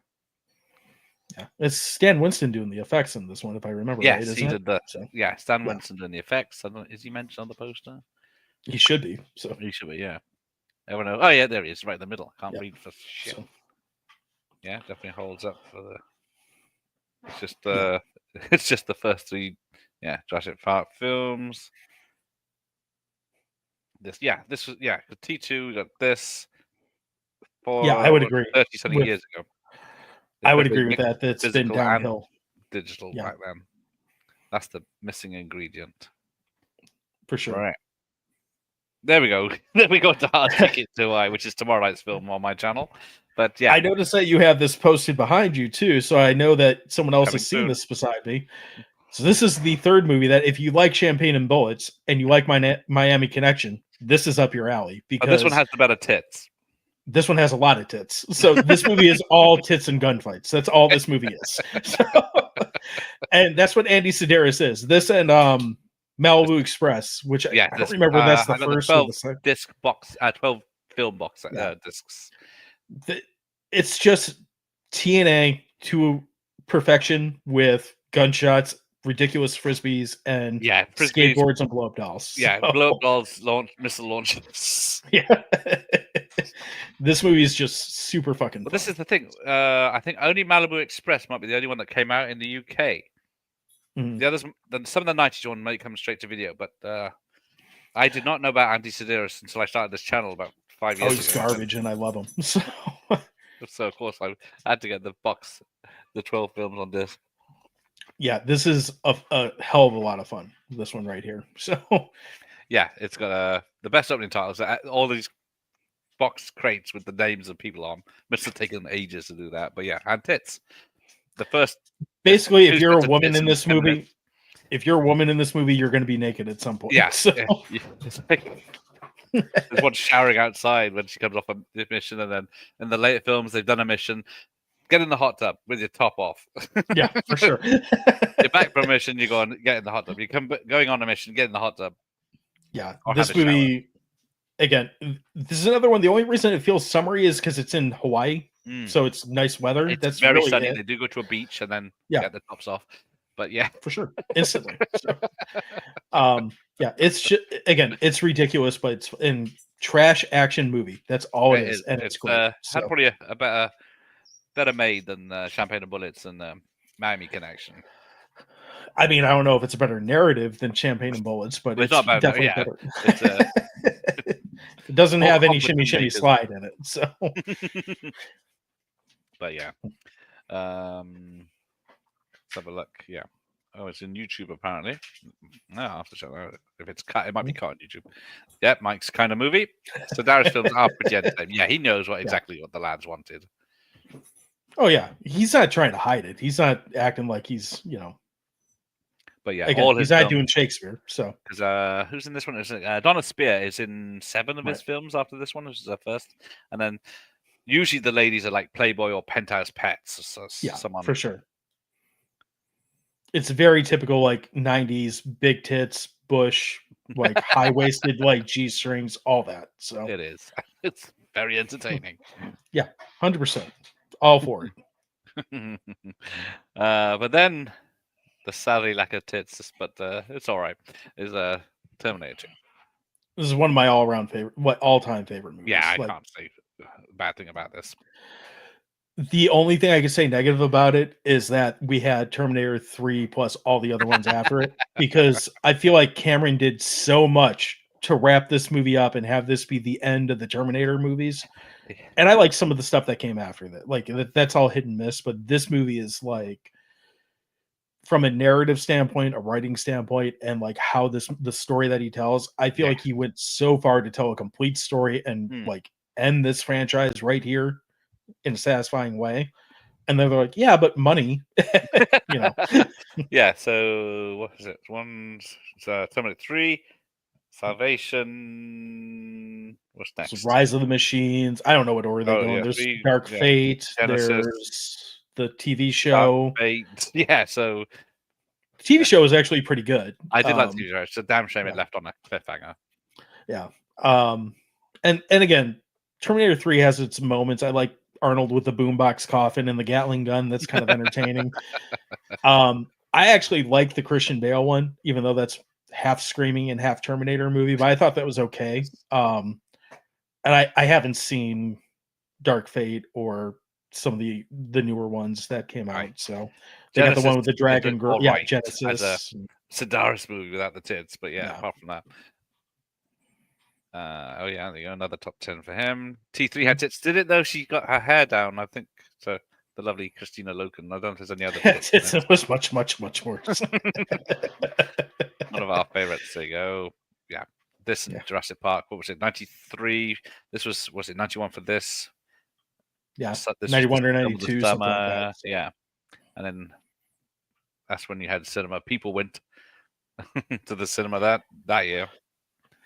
Edward Furlong peaking at like the earliest time in his career. So yes, just plucked off the arcade literally, and then put in this. And it was the first $100 movie. Yeah, and they were worried it wouldn't make a profit back then. It's hard to believe that now, but yeah. This one shows its the CG side of it a little bit more when you watch it now, especially if you watch a new cut, like a Blu-ray cut or a 4K cut. Yeah, you can see it more as well. But even when you can see the like clearly digital side of it, it still looks better than like so much other shit that's come out in the last like 5-10 years. So yeah, I would take this movie over anything in the Marvel universe. Oh yeah, just from a looks standpoint every day.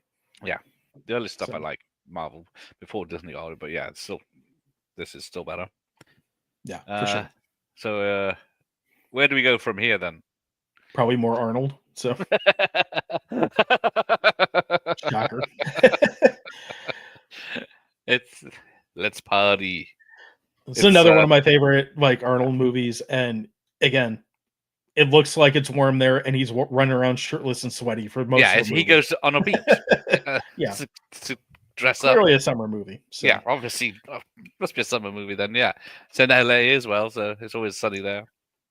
And I don't know why this is the movie that I most associate Arnold Schwarzenegger with, and he's got a lot of movies that I love. Like was this the third or fourth one that's on this list, something like that?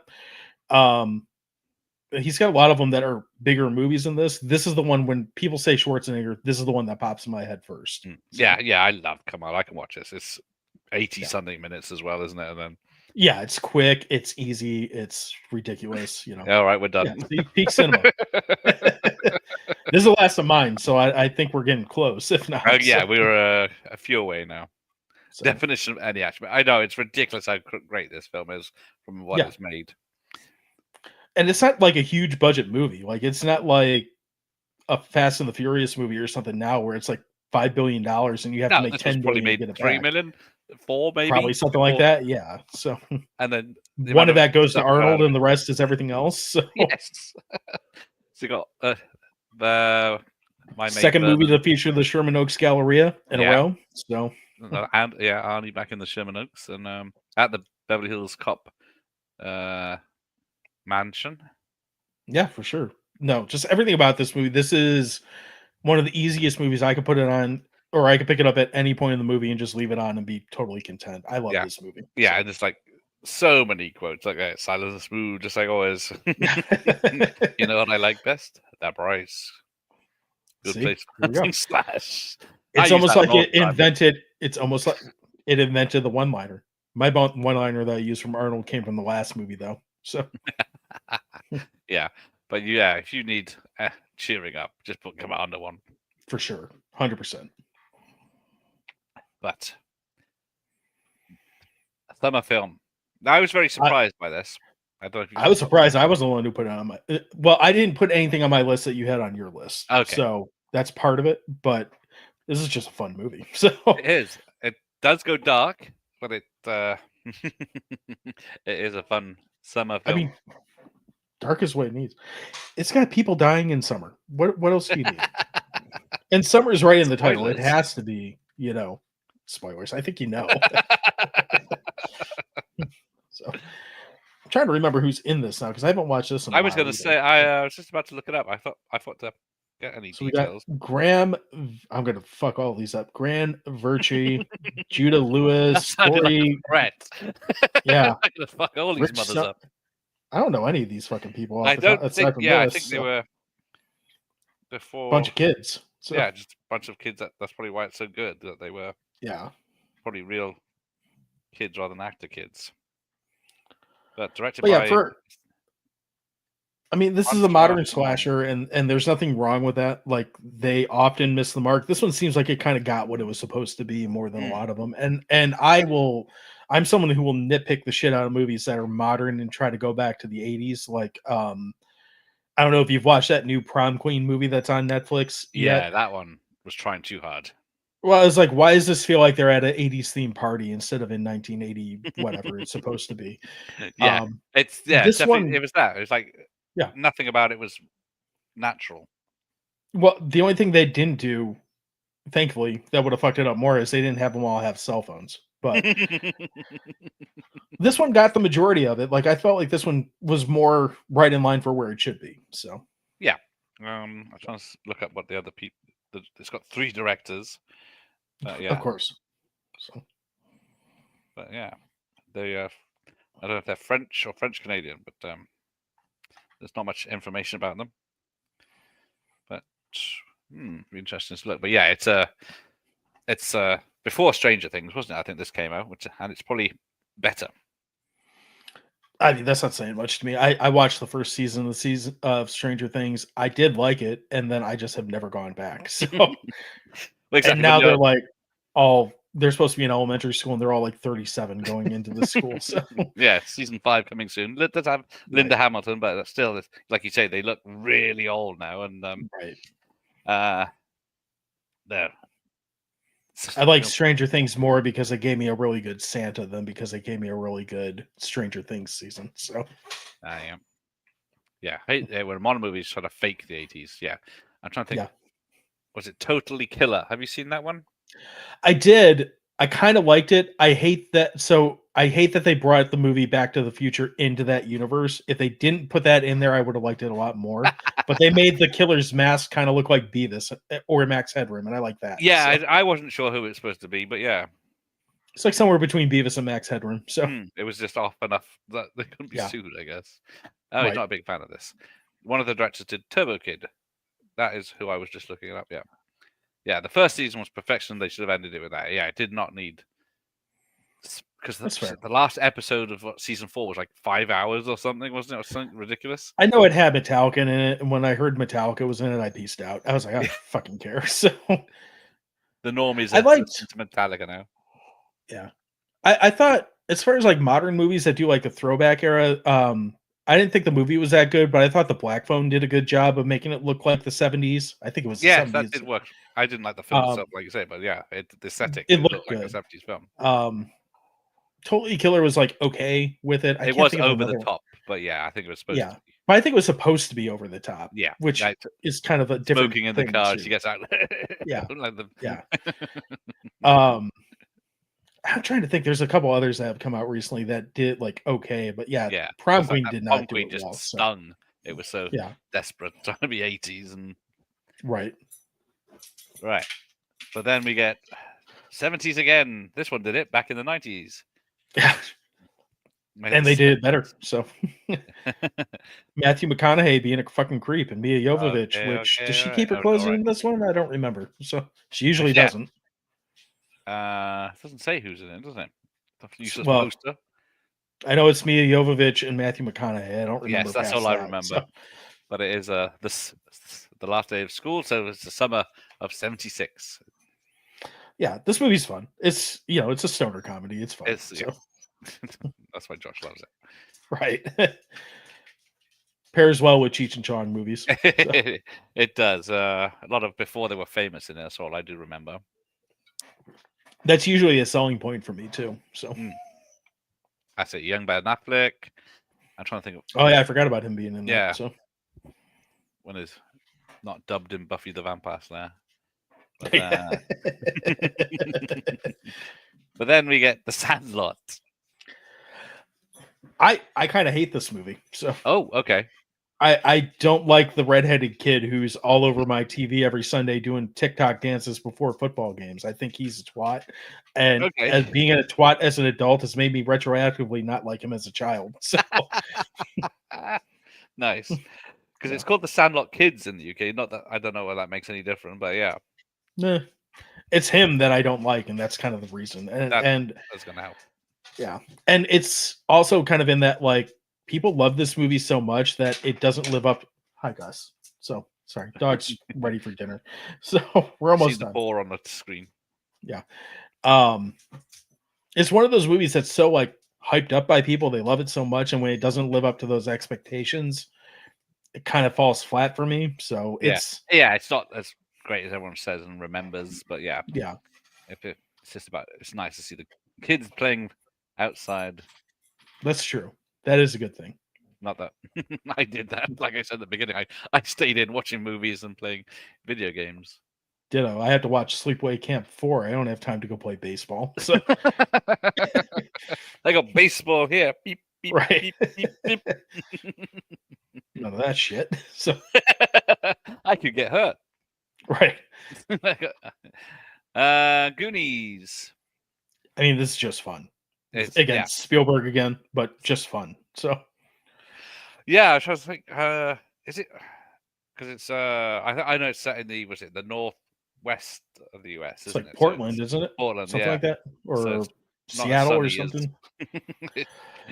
No, but this is a kid adventure movie, which means they're not in school. At least I don't remember them being in school. So it's got to be summer, right? So Yeah, But it's no, definitely this not winter. So yeah, this is kind of like Gremlins. It's in that like if you grew up in this era, you probably love this movie. So yep. That's a hell of a poster. Who's right at the end there? oh, is that Data or whatever his name is, or The date is in the I can't middle. tell. That's probably Corey down. No, that's Corey at the front. So, No, it's the girl with glasses. yeah, Because yeah, I gotta have Kerry Green, right. who was in Summer Rental. They don't even look like they're actually holding on to each other's like limbs in that poster when you zoom Yeah, in I on know it. I think it's a Drew Struzan one, but yeah, Yeah, the physics don't add up. no, not at all. Corey would have Data's- been honest. Corey would Yeah, have been down for the count. So Data's got the best view, but he's not looking. So Chunk's Right. having a look, but he can't see past Data. you definitely don't want Chunk at the end of that fucking train. You want him near the front. So, Well, yeah, see, he's 80s fat, which is not modern Right. fat, is he? So no, people think, he's not fat. But yeah, compared to today. we've said that so many times about Shelly from Friday the 13th 3. Like people give him shit for being the fat guy. I'm like, he's like my ideal physique at this point. So I wish I was as fit as him. something to But, shoot yeah. for. I don't have a electric scooter, so I think I'm all right. Right. But then, yes, the last film on the list. Did this It's come out in September. summer? Because it certainly feels like a summer It blockbuster. definitely feels like a summer film, but Yeah, so- I'll check. But- Still has the best sword fight in the history of sword fights when he just shoots the fucking guy. And I know the story behind it. Doesn't matter. That No, they could have wrote that in and it would have been just as good. Yeah. So The cinematography of the desert of the sunset and him taking his jacket off while the people are Yeah. slaving away, but yeah, looks awesome. so Uh, I'm not convinced that Harrison Ford's a great actor, but he's fun in this. It's Yeah, got Jill- what's her face from Animal House in it. It's yes, you lovely know, girl. It's a great movie. So Yeah, June 12th, 1981 in the US, it makes and sense. July 30th, 81 in the UK. So not too far behind. Another time. It's midnight. It's what day is it? Saturday. It's not midnight here. It's only like 7 o'clock here. So Ah, see. We go hardcore here. that's right. It is the Howard the Duck font. That's true. Howard the Duck indie stole it. But yeah, it's got epic posters, soundtrack, everything about this film is immense. It holds up. The biggest. It's kind of like Terminator. That the biggest problem it has is all the shit that came after it. So Yes, I keep forgetting Dial of Destiny. yeah, or the whichever one where he survives a nuclear blast by hiding in a fucking refrigerator. Like, I'm not a nuclear physicist, but I don't think that would work. So No. As much as there's science problems in all the films, there's Right. a level. well, again, it goes into that. How much am I willing to say? Like, yeah, whatever. So When people's faces are melting off because of ancient spirits. But yeah. Yeah. That's, that seems relevant. that makes sense. So- Yeah, that's what right. That's what spirits magic do. would do. So, yeah. Yes, a strong female when they didn't need to smash us over the head with it. Like That's true. when they took him out of his own film and to have the terrible woman take over. This should be put in a museum because it's a national treasure. Exactly. Protect It this might film. be on the National Film Registry here. I wouldn't be surprised by that. So Yeah, because Terminator 2 and Home Alone are in it. So yeah, I would think this is just as popular. So oh yeah, definitely. But yeah, definitely another Spielberg's blockbuster. So that's the fourth? No, third. I said so you got he's Goonies, you got this, you got Jurassic Park, Jaws. Am I missing one? I think that was it. That's Yeah. what I can think of right now. It's right up there with Gary Busey appearances and Arnold Schwarzenegger appearances. So The Kings. that's of what Summer. we've learned here. The Kings of Summer are Gary Busey, Steven Spielberg, and Arnold Schwarzenegger. So Yeah, three with a people nod making- towards Jeff Goldblum because he popped up a couple times too. He did So, pop up a couple, but yeah, Yeah. in supporting role. Yeah, so- Yeah, that is the last one on the list. Yeah, Donna did good. Yes, Spielberg produced it, and he was Yeah. on set a lot. It's like saying that Toby Hooper directed Poltergeist. So, I didn't. See, Last Action Hero was not really a summer feeling. I know it came out, but it was the big flop of the summer in '93. But Last Action Hero Yeah. for me, I was kind of past that like kind of movie. I was in a point where I'm like, I just want violence. I don't want like family friendly Arnold. So that's why it went down. I didn't see it till way later. So And you still don't like it's okay. So it. It was the big summer film. It came out a week, I think, after Jurassic Park, and just disappeared in the wake. I do remember when it came out, like it was hyped up like crazy. At least over here, it was hyped up a lot. Like it was everywhere. They had inflatable on the Thames over here and stuff like that. And I think they had Last Action Hero like Slurpees and shit like that over here and whatnot. No, we didn't get that. But yeah, they had they were going to put it on a rocket and launch it into space, but the rocket was delayed by 7 weeks. So it was by the time it launched, the film had died a death. That sounds right. So. Yeah, I remember being disappointed even in T2 when he told him not to kill anyone. Yeah. I do, but I do like when he starts like maiming people, he's like, well, he'll live. So when he kneecaps that guard, and tells him he'll live, that's comedy right there. So you bastard. Right. Right then. Yeah, he's got a list of films to hunt down. There we go. That's what we were here for. Here to help. So. But yes, don't forget to subscribe to the Dewey Pod Monster podcast. We do stuff occasionally. You do stuff. So. Yeah, if you like the stuff we've listed here, then you'll enjoy it. And ignore the pornographic film he's watching in the background. Am I watching porn? What am I watching? I don't know what it is, but it's not porn. So it's a good thing. It's not sorority, slime ball, whatever anymore. No, I thought that was something else saw, now. but yeah. Last time we recorded, there were a bunch of tits back there, and I don't remember what that was either. So could have been good ones. I don't know. I just remember looking in my monitor. I'm like, oh, there's a bunch of tits behind me. That's probably It's party now. Right. I don't know what this is, but it's looks definitely not as good as sorority babes and the slime ball bolorama. So that's offensive. Yeah. So right, yes, as it's Sunday now, we're gonna wrap this up and say goodnight. Still Saturday here. I'm gonna have another drink. So gonna watch Braveheart instead of us. Look at that for 3 hours. You made the right choice by listening to us instead of watching Braveheart. Yeah, we're much more interesting than Mel. Obviously. So. Although he didn't appear in the list, did he? No. Mad Max could have been on there. Yeah, that is a sunny film. But hard with the Australian film because they're always sunny. It's true. It's kind of like California. So yeah, it's like LA films. You could pick any of those, right? Apart from Seven. It's raining all the time. That doesn't feel like a California film though. Right. So yes, thanks for joining me, and then glad to. Until next time, Bird on a Wire feels summery. I'd say Air America feels summery to me, but yeah, that's because it's in the jungle. But there we go. Could go on forever. Could go on for exactly. 3 hours. So. Yeah, we went on for 3 hours, just 51 films. Right. Do you want me to break down more Friday the 13th movies? So. No.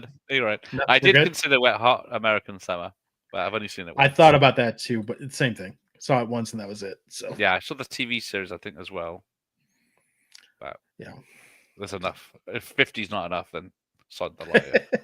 Thank you, Michael Myers. Some respect at last. Right. So thanks to John and thanks to me, and we'll say goodnight. Cheers, guys. Right. If I end this. Bye. Ciao, Constable. Ciao? Ciao. That's a familiar Italian expression meaning goodbye.